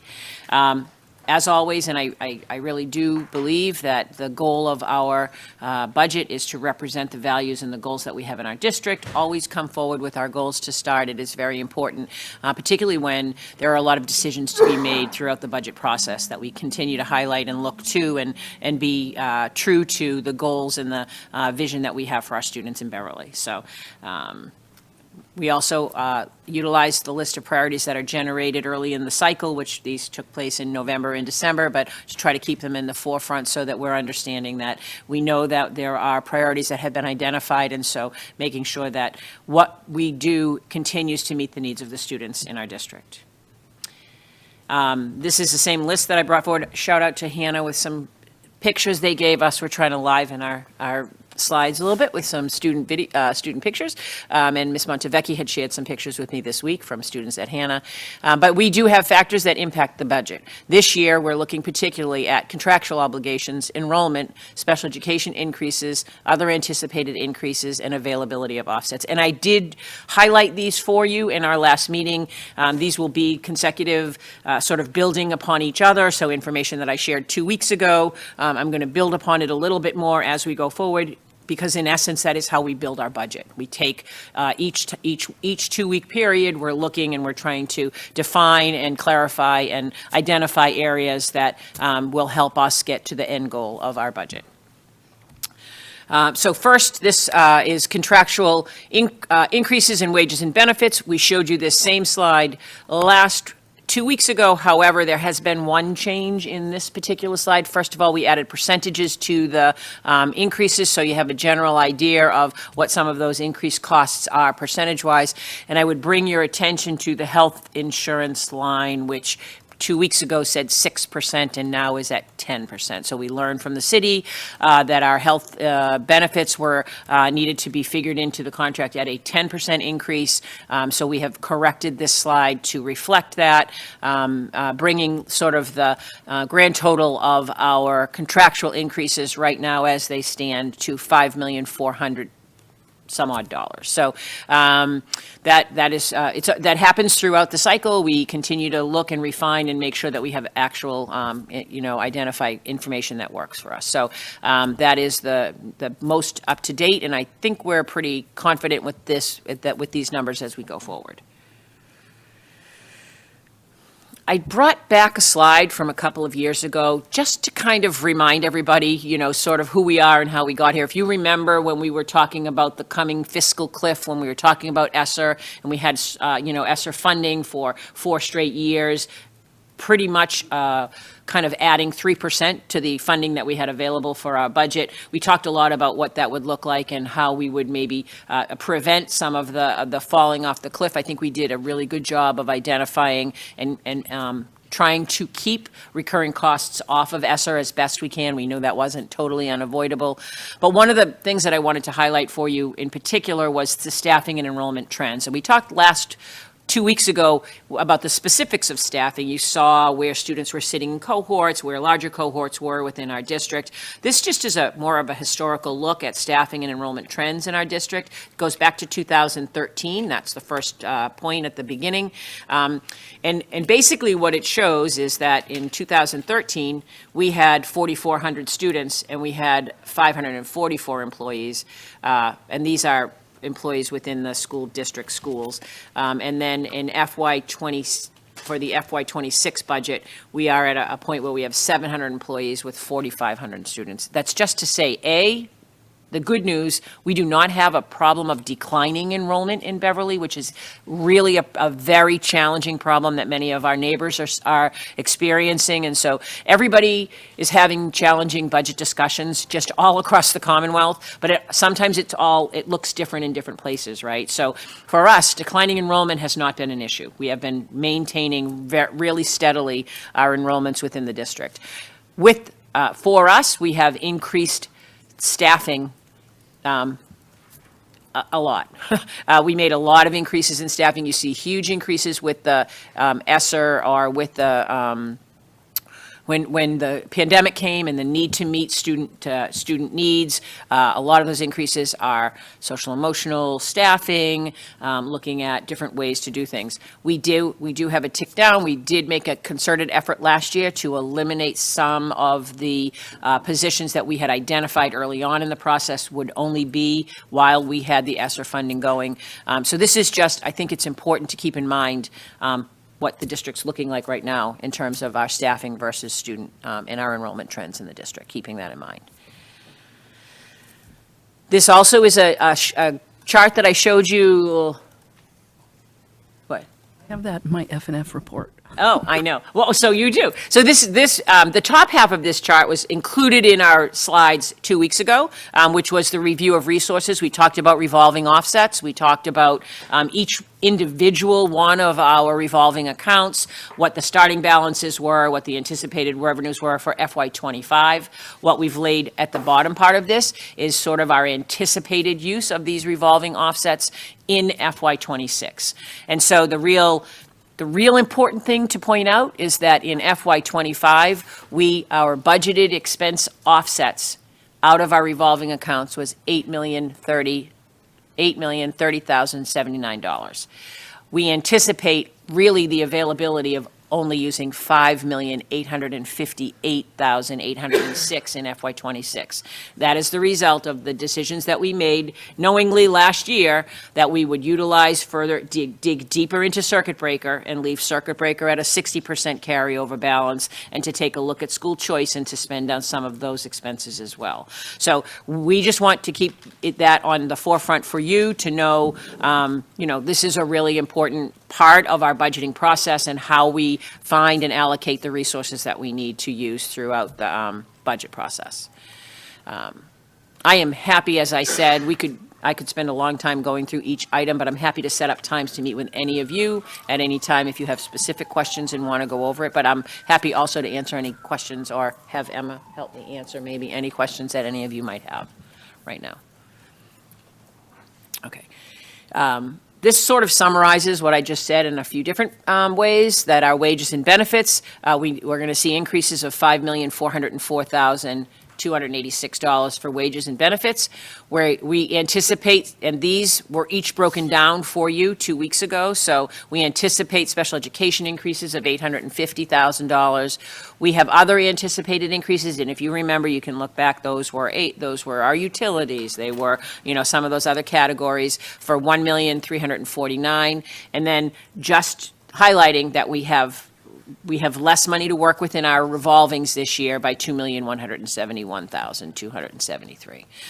Sort of summarizing that for you. This is same information with the exception of the health insurance increase that you saw 2 weeks ago.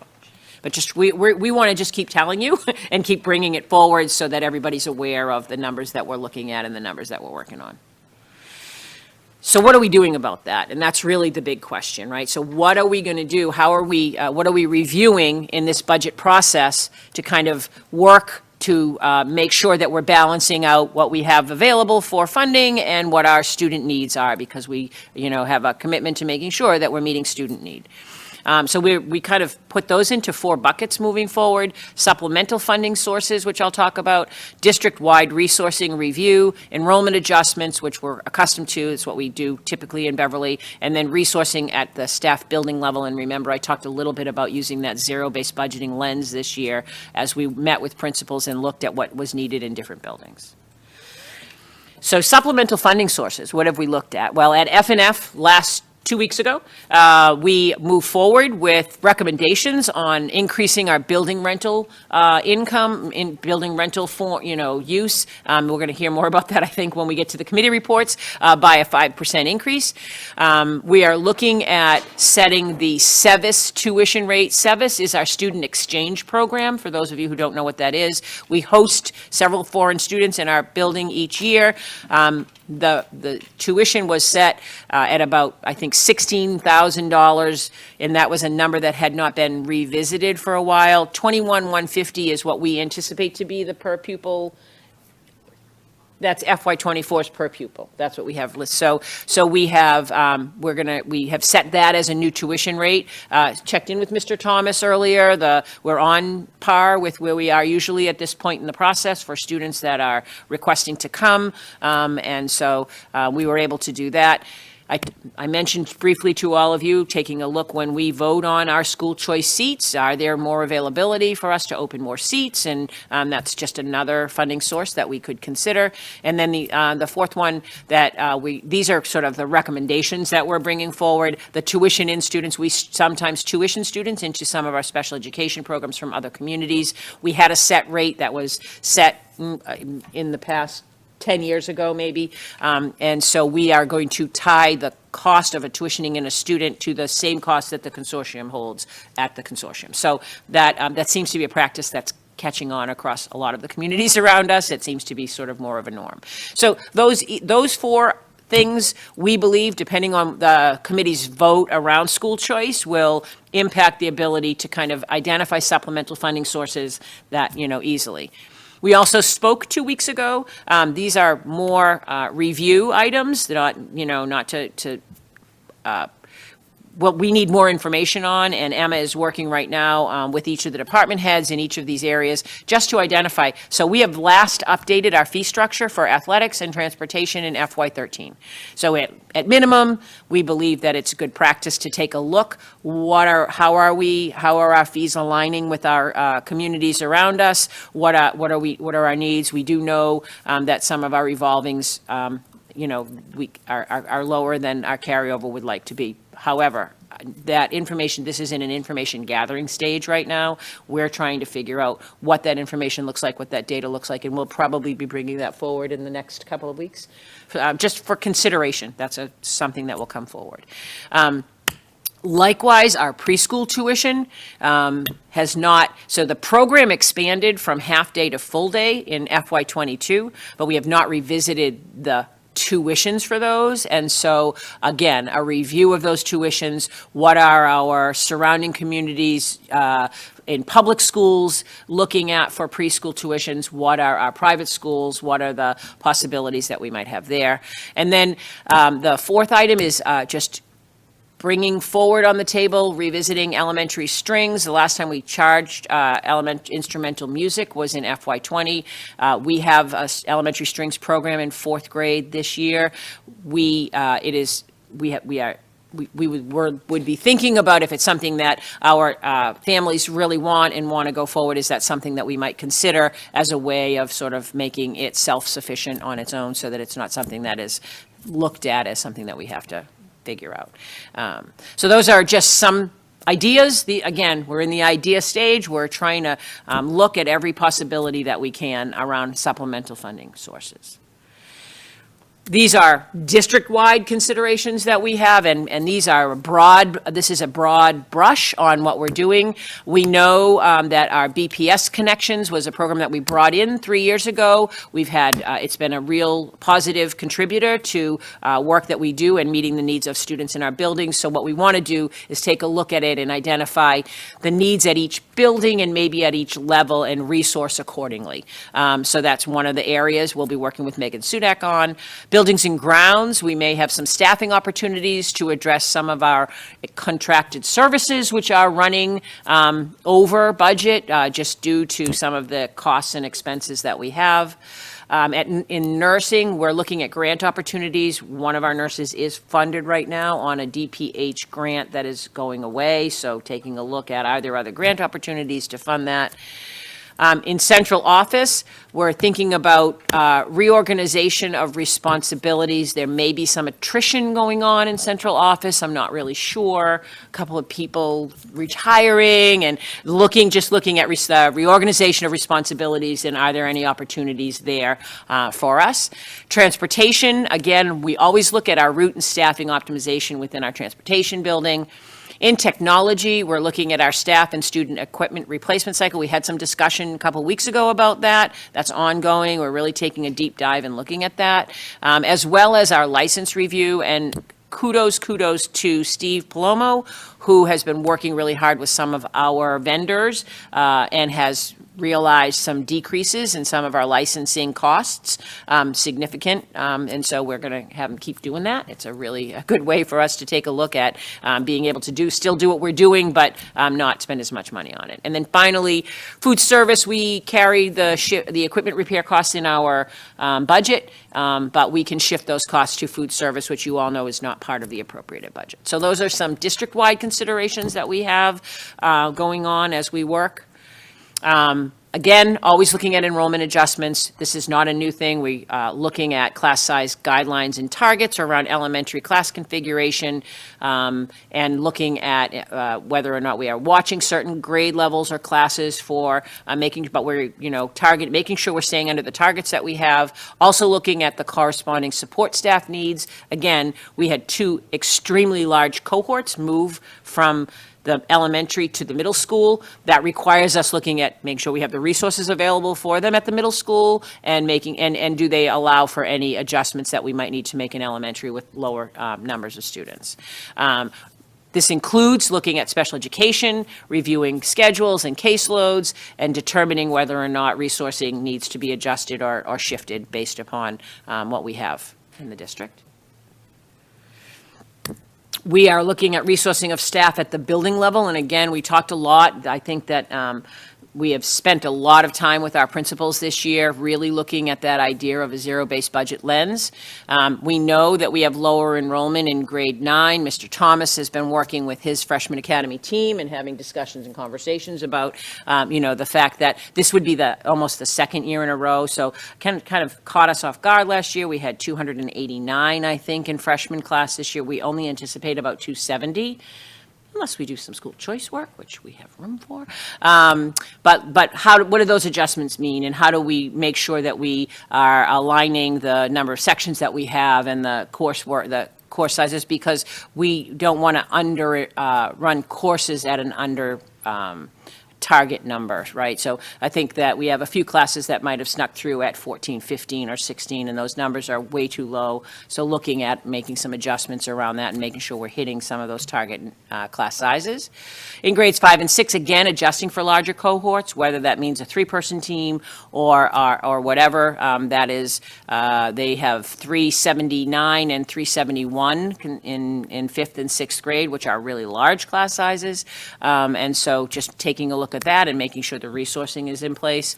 And then also looking at electives and global apps and what are our class size guidelines and targets. Making sure we're running. I know the high school made a great adjustment a few years ago where they shifted to an every other year offering for some of our electives. We don't want to necessarily eliminate electives, but there's opportunities for them to make some changes to that number for us.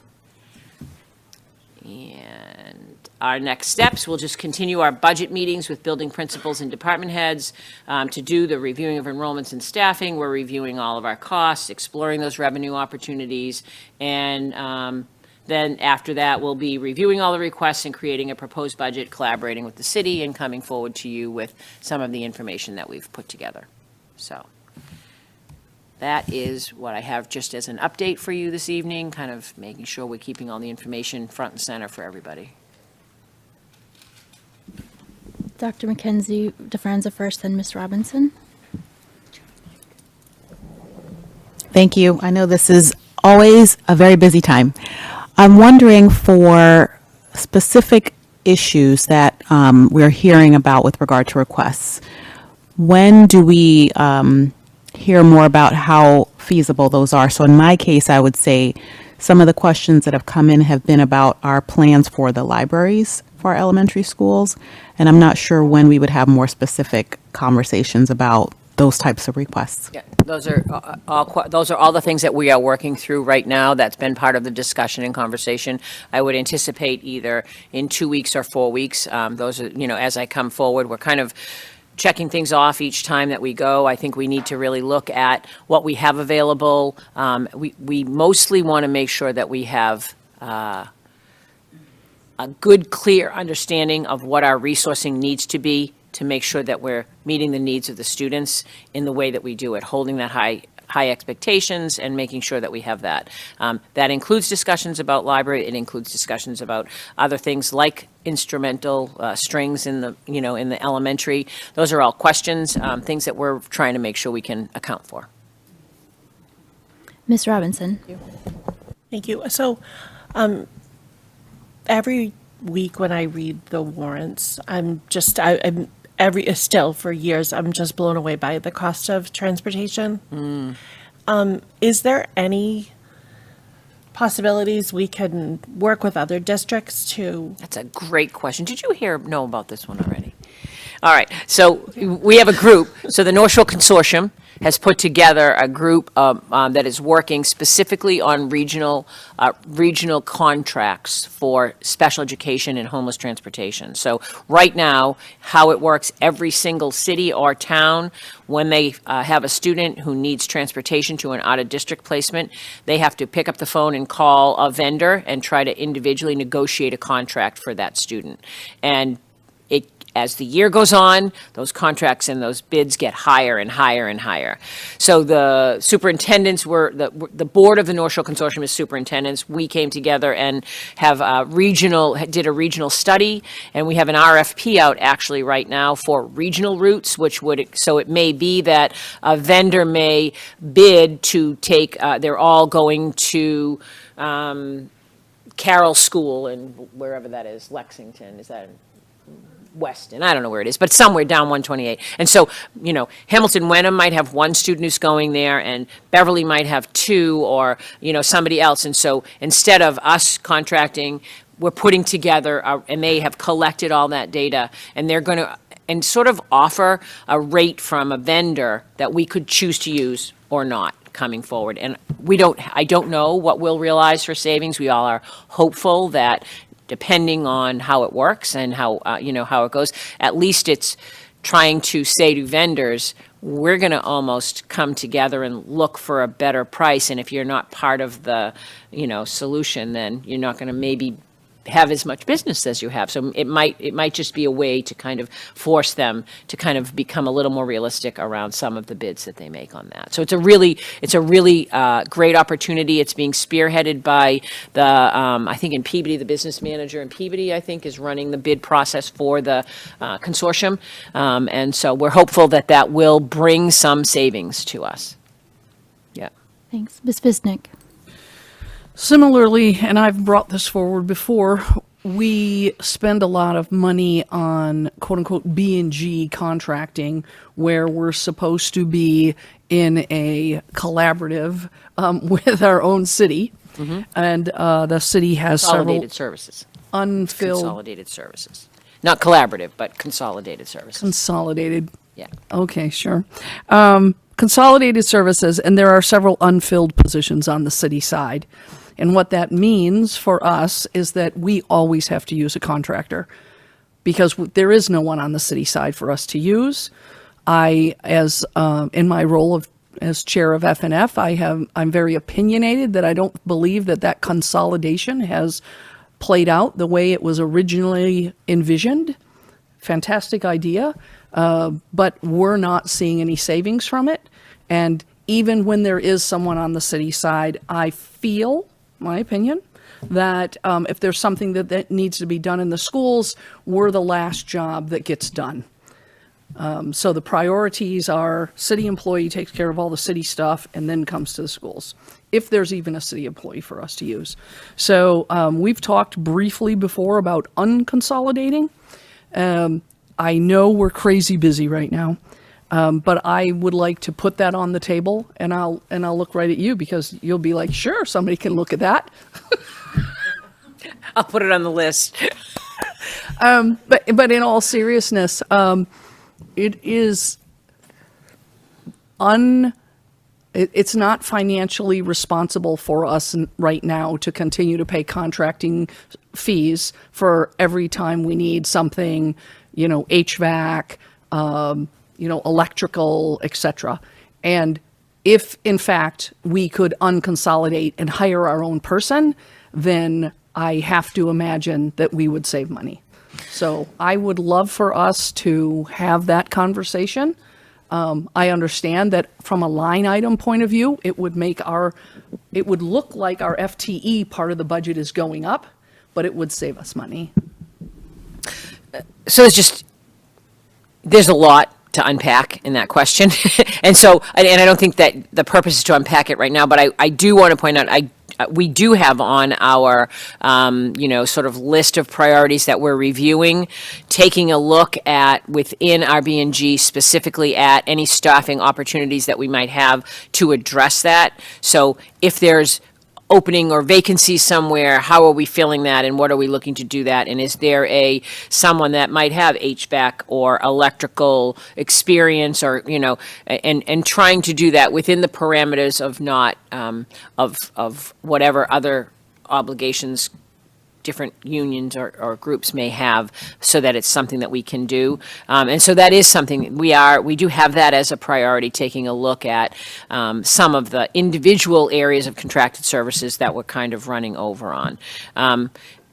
I think that would take a major study to determine whether or not it would be more or less, because just as superintendent, I certainly rely upon Mike Collins and the Department of Public Services often in some of the things that I need to do. So, lock, stock, and barrel saying, see you wouldn't want to be you, I think is not really going to be the way, I do think though, but by identifying some areas of contracted services that we struggle with, HVAC being the biggest and probably most costly one, I think that's something that we're going to continue to look at, but I think that a major overhaul is like a year-long planning process, and much it would require, I remember when we did it, how many years ago, we looked at a lot of different things, food service, we looked at buildings and grounds, so I think there might be opportunities to strengthen and reduce some costs in some areas, and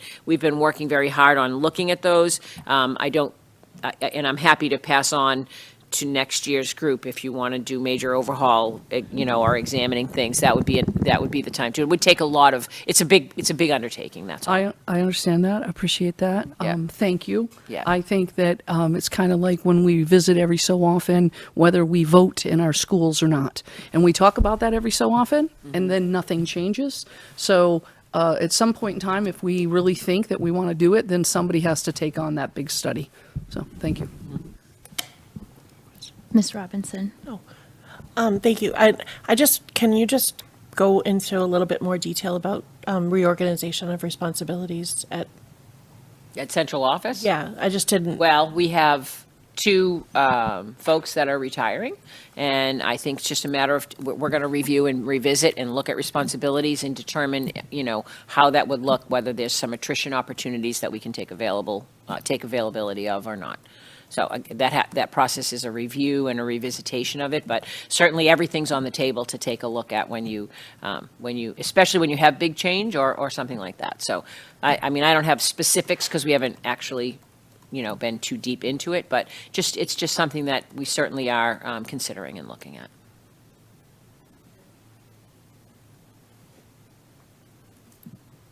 Are there other hands? No? Okay, well, thank you very All right, much. thank you. Let's see if I can get my presentation.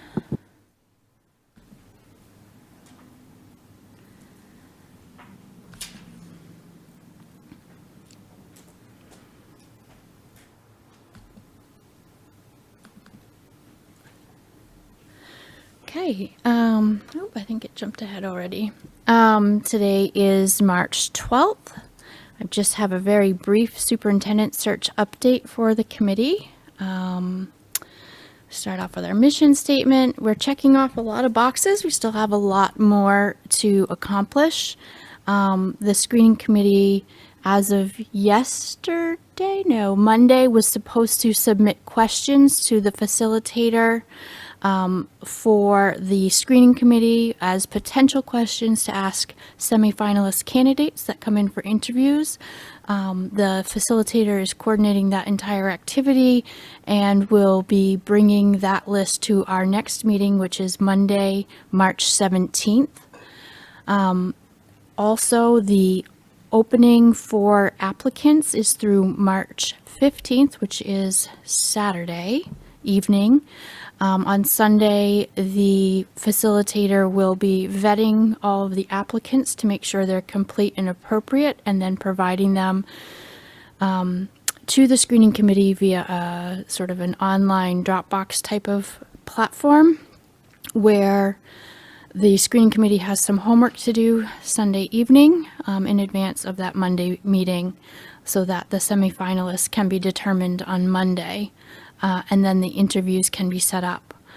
There are 6 meeting dates already scheduled for the next 2 weeks, so it's going to be a busy week next week and the week after for the screening committee members, and we are very grateful for all of them. We all joined together at the orientation session last week. It was a very packed room. There's a lot of people at the table, but MASC has assured us that they have ways in which it won't be overwhelming for candidates to come in and go through the interview process with so many people. So I also want to thank the mayor for coordinating a larger location, a venue for the interviews. After the screening process, they will provide to us, the school committee, a minimum of 2, preferably 3 or 4 finalists, and then the process becomes an open process where we will have in-district days, stakeholder meetings, interviews with the school committee, a feedback period, and then our vote, as well as contract negotiations. So that's sort of the rest of the list. Tonight, no action. We're just waiting for applicants. In the next meeting, we're going to still be waiting for the screening committee to come up with its finalists. Our next meeting is on the 26th. The finalists have until the 27th is the meeting at which the screening committee will have the finalists. And then we will be looking at that second week in April for the rest of the process.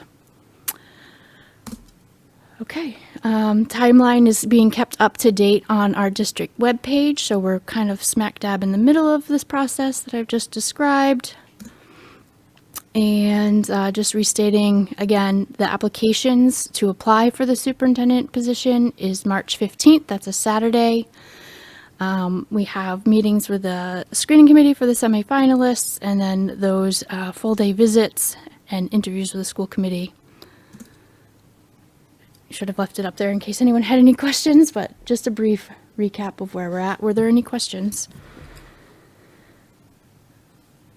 Dr. Silva. I was under the impression that there would be a minimum of 3 and ideally 4. Yes, the screening committee has been informed by the facilitator that the school committee has requested 3, a minimum of 4. Is there a question? Okay, moving on to our next item. In the packet, we have for our second reading tonight, policies BCA, BDA, BDB, and BDF, plus all of its attachments. As I mentioned in our last reading at Committee of the Whole, we have some effort to change the his, hers to theirs, he, she to they. But as far as BCA, the chair was not recommending any changes. It aligns with MASC. Did any member have any comments on BCA? The policy is School Committee Members Code of Ethics. No? Are we prepared to make a motion to mark this as reviewed? So moved. With the edits to pronouns and... With the redlining. Okay. That's in front of us, yes, so moved. Okay, thank you, Ms. Visnick.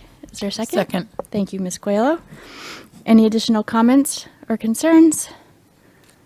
So reviewed with the red lines, all those in favor? 7-0, thank you.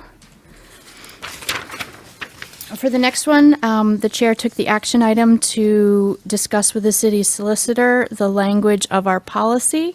I would like to report back to the group for BDA that any changes we made should be consistent with the anticipated change that comes effective on January 5th, 2026. And the language that was adopted by the voters in Beverly is ward or district school committee members. So the multi-ward members are being referred to as district school committee members. So the chair inserted as an idea, the president must be a ward or district effective 1/5/26 representative, just to try to keep it simple and to make it so we don't have to revisit this again this year, unless anyone else had other suggestions. I did provide the reference that won't remain on the policy. I provided that for convenience of this meeting. It's from the city solicitor from our revised charter. Question. Oh, Ms. actually, Wisnick. motion. Okay, sure. Motion to accept. Okay. Is there a second? Thank you. Ooh, I got a second Now over here. that we're Now open you for can ask the discussion. question. Yep. Why wouldn't we leave the city charter reference there? I think it's important for people to know that we have to match the charter. Okay, I superimposed this in the PDF. We can include it in our policy. Oh, I thought you meant the reference. Oh, of no. The multiple reference, the references. references has always been there and will remain. It's this box that I put the big yellow for reference. Okay. That would be handy if we had like pop-up boxes in our policy, but Or even, well, that is a link, right? It's a live link. If it is a live link, yes, Okay. to the E360 or whatever program we're using for our charter. Are there any other comments or questions? So we have a motion and a second to adopt the slight changing to add or district effective 1/5/26 into the policy BDA. All those in favor? 7-0, thank you. Okay, the next was, I'm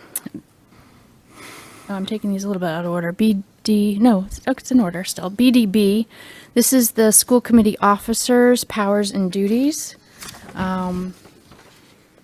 The chair was recommending that we mark it as reviewed, unless, So moved. okay. Is there a second? Second. Is there any comments and discussions on the powers and duties? All those in favor? 7-0, we'll mark it as reviewed.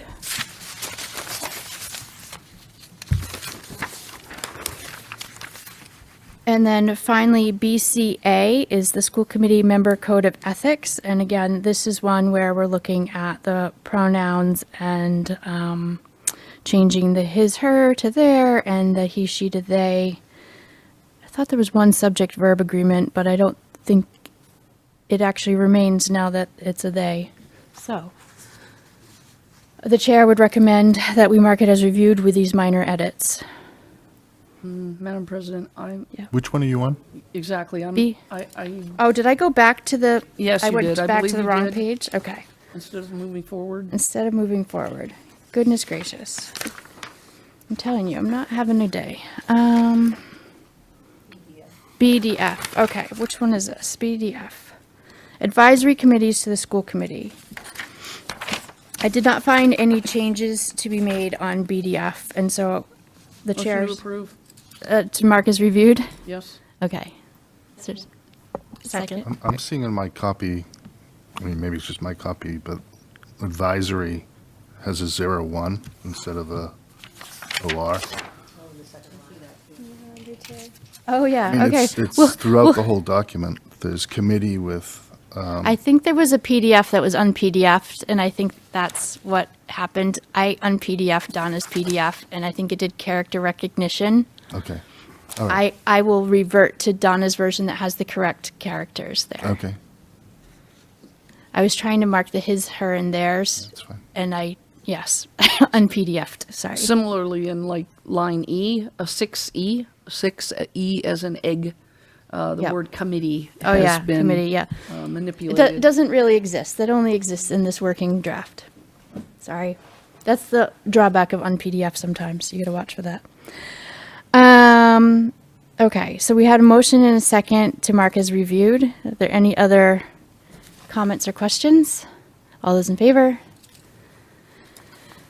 See if I can turn my paper the right direction this time.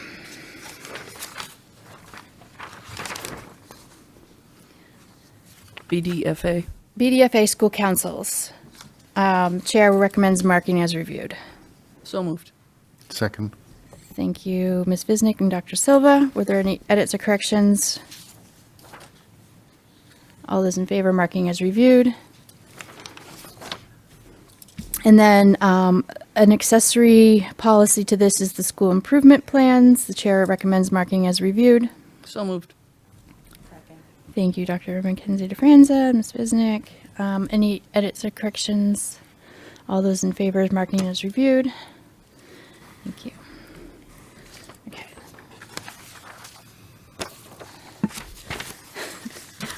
Okay. I tried to save paper by putting two on each side, and that's not working. Okay. BDFAE2,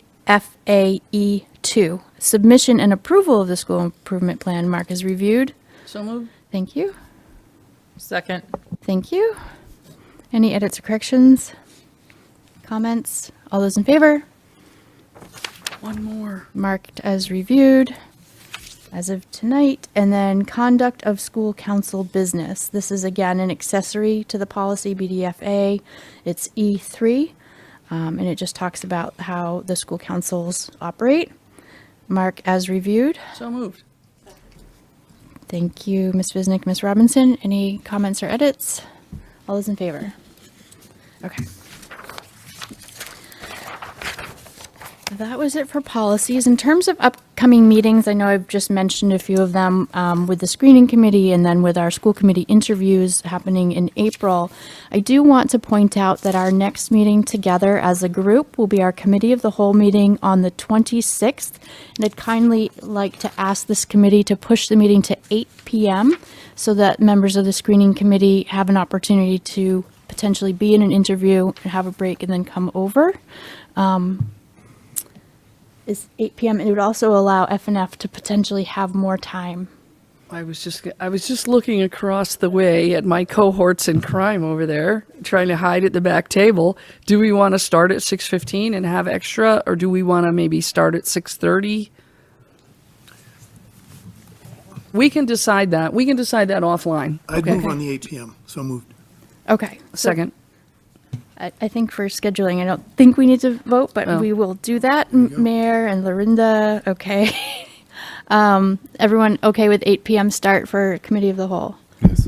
Okay, great. 7-0. Okay. It's easy when we don't have to do the roll. Okay. And then on top of that, I just need to inform the school committee that I will be making a poll of members to see if there's an opportunity for us to have a special session in person required for executive session prior to the 26th. If not, that will happen on the 26th.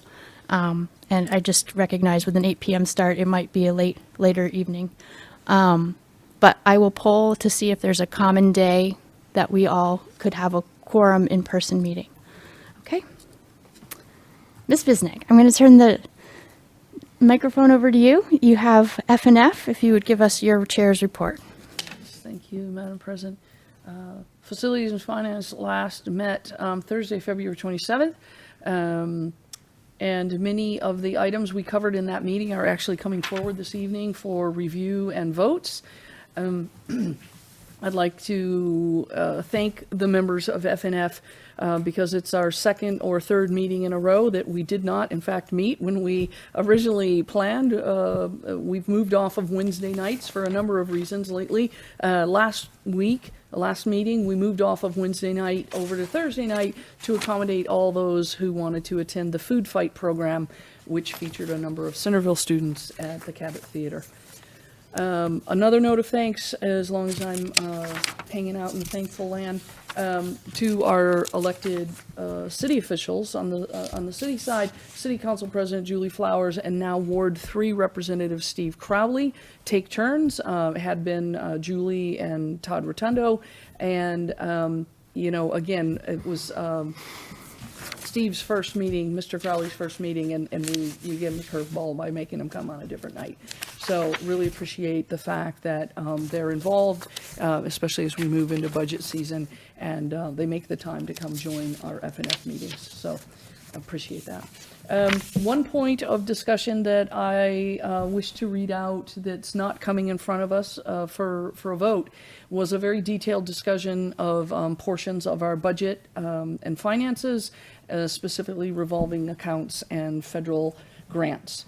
And Dr. Trocheck stole my chart about revolving. I wasn't going to put a chart up anyway, but we did talk about revolving accounts, and the important note to take away from that is that this year, the year that we're currently in, we used more than we normally do to balance this year's budget, approximately $8 million.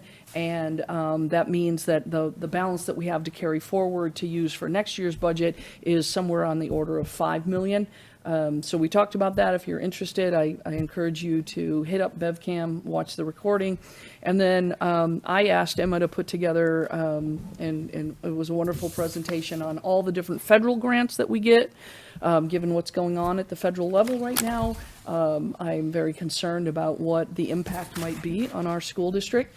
And so we receive and use this year approximately $2.5 million in federal grants, including some names you might recognize, such as Title I, Perkins, and IDEA. There are others as well, but the totality is about $2.5 million. And there's actually a combination of state and federal funds that combine to cover the costs of our children eating for free. So kind of keeping our eye on that, kind of keeping our eye on the news. So again, if you're interested in that, some really great slides and some great commentary, you can catch that all on the BevCam recording. So everything else that we talked about actually is in this long list of action items. And so the first one, I'm going to read the motion, and then I'm happy to answer questions if anybody has questions. The Standing Committee on Finance and Facilities recommends suspension of our pest control policy to allow a pilot program at the high school. Internal bait boxes, not external to the buildings, internal to the buildings, for the summer only, and only at Beverly High, and to include signage around the perimeter of the high school so that pet owners, who are not supposed to have their pets on the property, can be forewarned that rodenticide is being used inside the building, and as such, their pets may eat a rodent and in doing so be harmed. That is the motion out of FNF. Set aside the policy so that we can run a pilot at Beverly High over the summer. This is where somebody says Motion second. to approve. Oh, second. And now, if anybody has any questions, Ms. Robinson, I see your face. Looks like you have questions. I'm just laughing, but do we think that like could we put enough signage up that, like, I would just hate for a pet to be harmed. I am a grand dog mother. I don't know how do we say this, right? My daughter has a dog. He lives with us a lot. I respect that. I also respect the fact that we're not supposed to have dogs on the properties of our schools. So the discussions, we've discussed this 2 different meetings at FNF. The belief is if a mouse is in the building, they're living in the building because they have a consistent food source. So this is one of many things that is being tried, including but not limited to only eat food in the cafeteria. Storing food properly so that we don't have consistent food sources for the rodents that are coming into the building.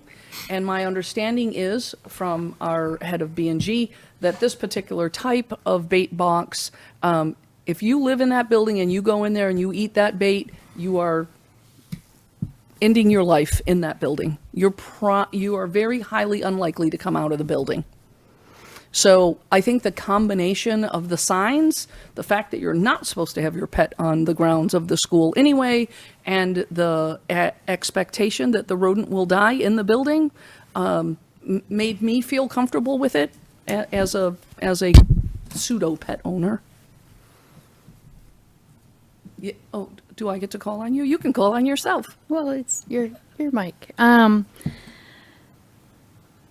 I am hopeful that they do not leave the building, but I'm also fearful that they stay in the building. Is there a control mechanism when you talk about a bait box? Is it they check in and they don't check out? Or No. is there a potential they could go into a compromised space and decompose?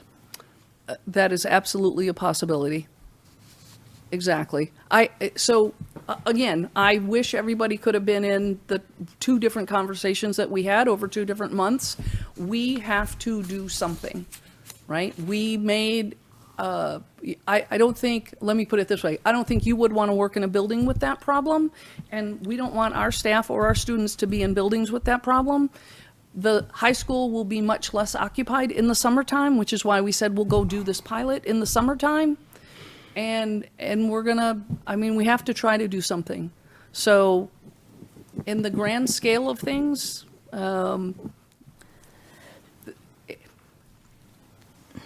perhaps we're picking the least of the evils.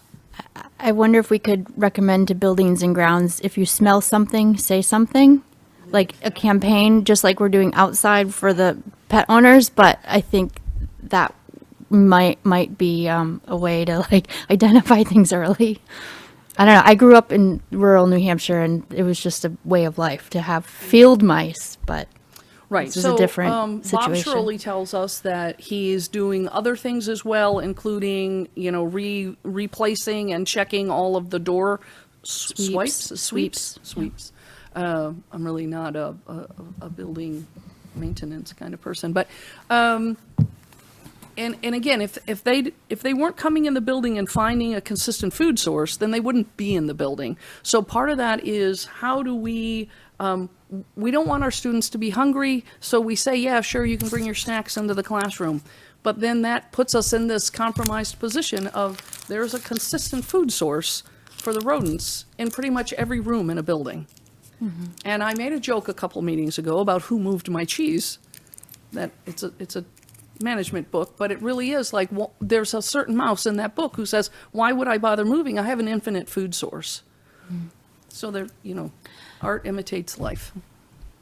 One more point. I think I'm supporting this because obviously we don't want rodents to live in our buildings. I believe when the city was exploring issues with some of the rats that came around during construction and because of unsecured trash cans, people had talked a little bit about birth control for the rodents, and I don't know if that is like a non-toxic way that we can sort of, was that brought up? I'm sorry. I don't believe that I actually, I kind of think that we were presented from Mr. Bob Shirley a lot of different options, and this one was the one that was most highly recommended. Okay. So I would have to go back to 2 months ago to watch that video to see if we really beat him up about that particular option. But I'm looking at you, Dr. Silva, because I think you were most conservative relative to the worry about the pets. So do you remember if we talked about letting the rodents eat something that was more birth control oriented instead of you're eating No, your I think last meal? they had a particular product in mind, which is an anticoagulant. Right, that's the one in the bait box. That's the one they're going to use. My question to you is whether we talked at all about No. limiting their reproductive rights. We did not talk about that. Okay. I perhaps need I a don't want to little more belabor this because I'm sure, you know, all the options and this is like the least worst option. I'm a little uncomfortable with it, but. Any day we can laugh is a good day. Yeah. Okay. I'm glad I could be of service. Sure. There's a motion on the table. I think it was already seconded. Yeah, I did second. You made the motion, Dr. Silva seconded. All those in favor? We all hesitantly raise our hands, 7-0. I hope it is successful and not harmful. I appreciate that, thank you. And then I'm sure we'll get a readout at the end of the summer about how was it effective or not. The Standing Committee on Finance and Facilities is bringing 2 policies forward for a first reading. They're in your packet, ECB on building maintenance, ECF/EDE on conservation. Those are just a first reading. There's no voting this evening on those. But we are bringing forward, am I taking these one at a time, Madam President, for voting?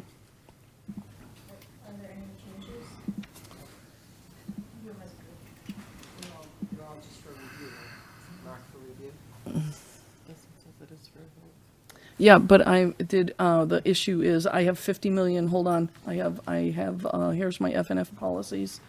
I don't believe there were changes in any of these policies. I'm just looking at them really quickly. I'm looking at my queen, Miss Donna, across the table from me. I don't think I didn't hand you any differences. Okay, so all of these policies are for review, in essence, for review, that we need to vote on keeping them as is. If you guys want any changes, you can make that motion, we can have an amendment, but FNF sent them out as is. I will make a motion to approve so long as we change the he, she's to theys, etc. I see one on DB. Second. Is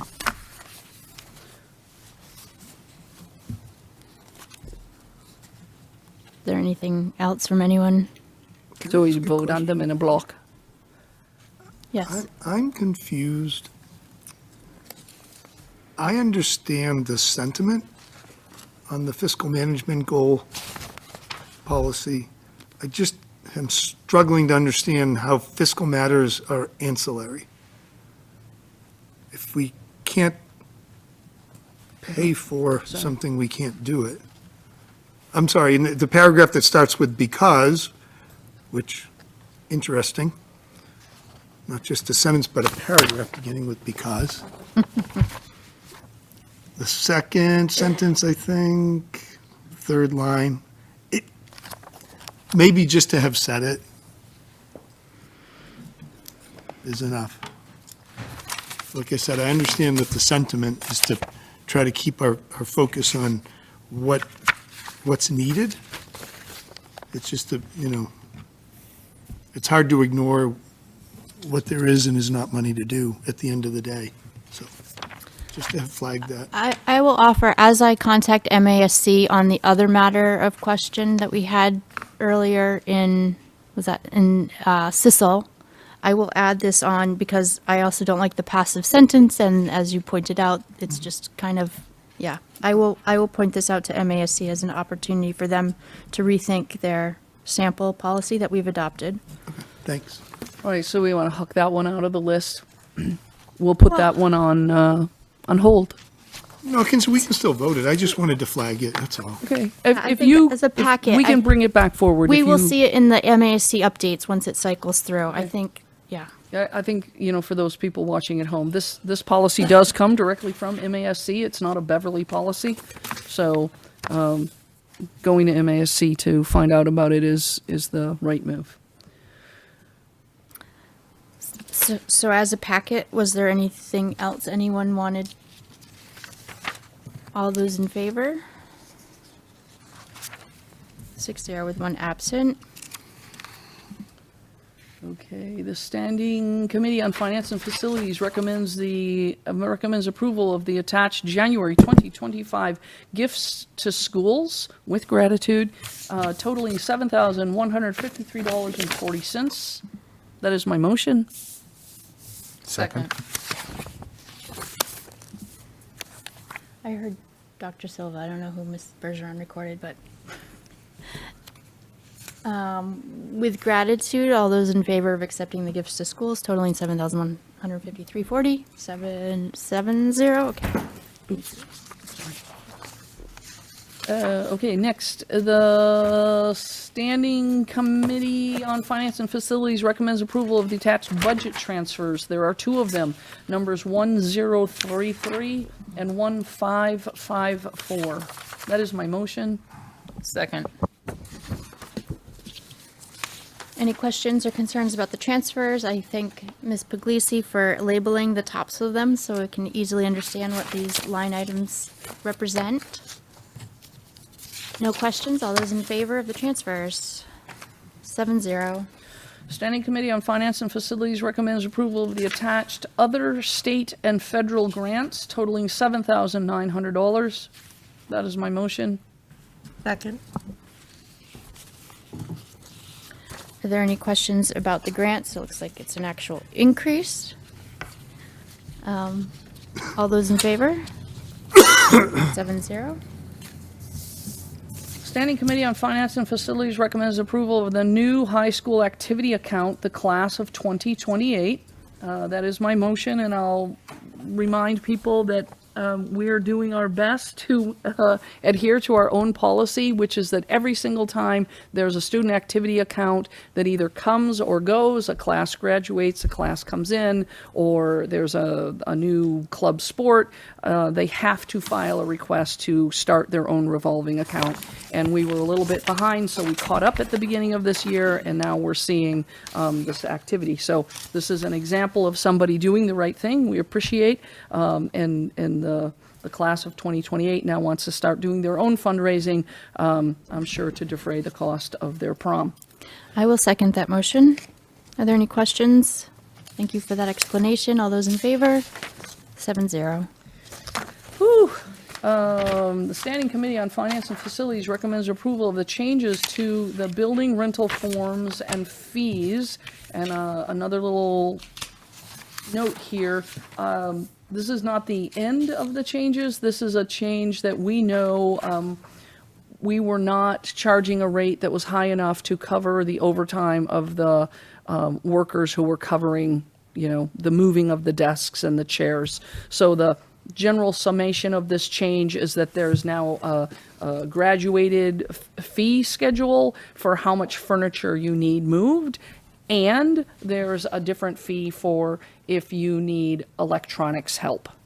So those are the changes that are contained in this particular batch that we recommend, and my motion is that we accept these changes. Second.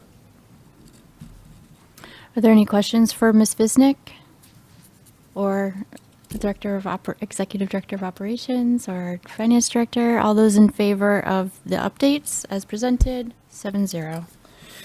Okay, we're scheduled to next meet 2 weeks from tonight at a time to be determined based on the fact that the Committee of the Whole is moving later.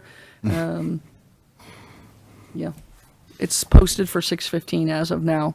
I think if anything, we might move a little later, but we'll see. Yes, Mr. Mayor?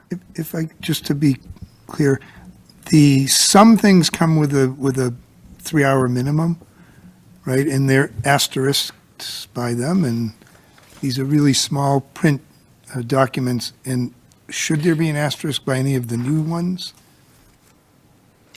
Technology Yes, Ms. Emma, assistant please tier? unmute. Please unmute to speak. The 3-hour minimum is tied to the contractual obligations for the custodial contract.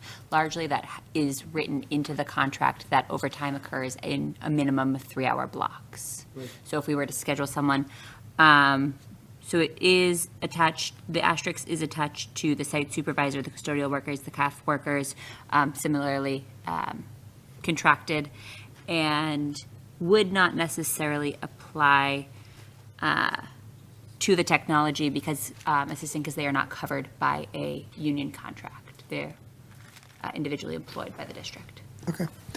Thank you, Mrs. Puglisi. What about the additional tables and chairs? Who will be moving them? If that's additional work, is it the same custodial folks that they're just doing Is the person who's getting the 3-hour minimum overtime fee. already? And then the additional fee is for actual setup and breakdown of more Yeah. Yes. of tables and chairs. Okay. Because we were charging the same amount of money, no matter whether you needed 0 chairs or 100. And so you might imagine that there was a little resistance to that. It's a lot more work to have to set up 100, 200 chairs and then take them down at the end of the evening. Versus I want to come in and run a basketball practice. You don't need any chairs moved for that.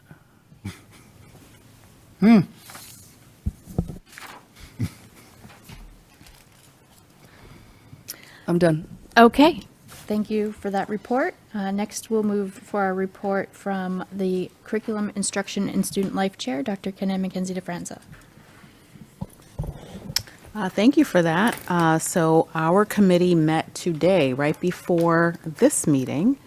And so we had a really great update from our students. We began with talking about the status of our makeup days. In general, on our makeup days, attendance has averaged about 43%, if I remember correctly, and with our staff, about 90%. Could look to increase those numbers, particularly in the high school, for student attendance. Secondly, we talked about some of our student experiences. So we had a report from the students who attended our Italy trip. We heard from 5 of those students who seemed to really value the experience and seemed like it made a lasting impression on them. We also highlighted the sustainability efforts across BPS. We featured hearing from some of our elementary school students, which was really delightful. Some of the things that they talked about included classroom collection, making wind turbines, finding out how electricity was made, food diversion programs. We also talked about a waste audit at one of our elementary schools, which seemed really interesting. And we may follow up on that. And then there's Waste Reduction Week coming up for food waste, April 7th through the 13th. So please help them participate with that. We also considered a couple of policies that we are hoping to move forward to the larger committee. We voted to pass 2 of those committees for a first reading to the larger body. I'm going to see if I can remember those names. That was policy ADF on the school district wellness program and policy CHCA approval of handbooks and directives. And those were voted to go on to the larger committee. I just confirm that those would be available to read at our next meeting and the text. Yes, I need to confirm what our practice is going to be with the subcommittee says reviewed, whether we need to continue. We'll figure that out because it's getting a little bit cumbersome with so many policies. We'll figure out what we need to do. Yep. Okay. Good idea. All right. Thank you. So I was not in attendance at our last meeting due to services that I had to attend. However, I see that we are now up for a second reading and vote on the 4 policies that were shared by email. And so those are JFABC, admission of transfer students, JFB, open enrollment, JFBB, school choice, and IHB, special instructional programs and accommodations. That should be on one long roll for that. So I am hoping everyone has a copy of that, just to confirm. Yes. Okay. Motion All to right. approve those as presented. Okay. Do I have a second? Second. Okay. So it looks like we have a motion to approve those. Motion and a second on the packet coming for a second reading from CISL. And we had Dr. Flaherty present the information to us on the slight changes. Were there any additional questions before I call the vote? All those in favor? 7-0. So we will amend as necessary and update the district policy manual. Okay. Thank you, everyone. Our next meeting will be on April 9th. Okay, getting down to the end of our agenda this evening. The negotiating subcommittee has not met since our last meeting together. We do anticipate at the end of April having cause for a meeting. And policy? We also have not met. I continue to watch for some MASC bulletins with policy updates. Right, there's a lot of things in flux, but nothing has actually come down yet. Yep. Okay. And our final agenda item for this evening is an opportunity for school committee members to bring to the table communications that they've received. Ms. Visnick, I see your hand first. I mentioned it earlier. The Centerville students were featured in the food fight. Very much a part of what you guys, what CISL covered this evening, which is tied to the Operational Sustainability Committee at the district level. Some really good stuff going on relative to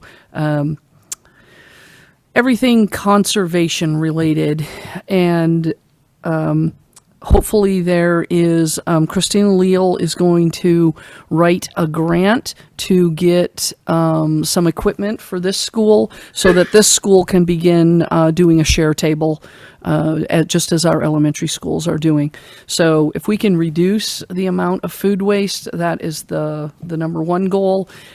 Second to that is composting, which beats throwing things in the garbage. So all of that, big kudos to all the people doing all of that. And also somewhat related to that, just being healthy. Centerville's Walk to School Day is Wednesday, May 7th.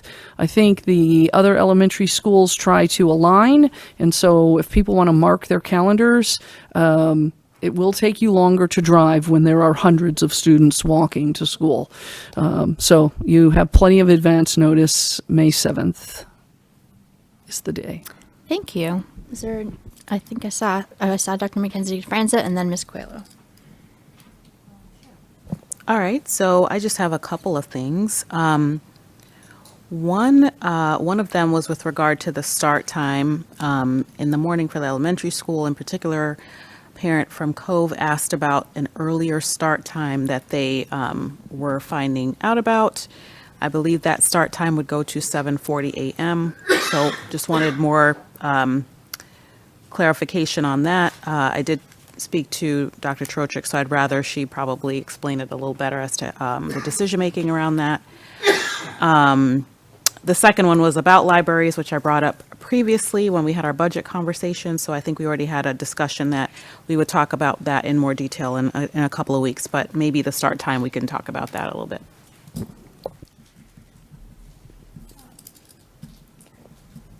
So, Do you want me to talk about that? Or I can just let you know, we'll be sending a communication out by the end of the week for parents. But yes, the start time is 10 minutes earlier at each level.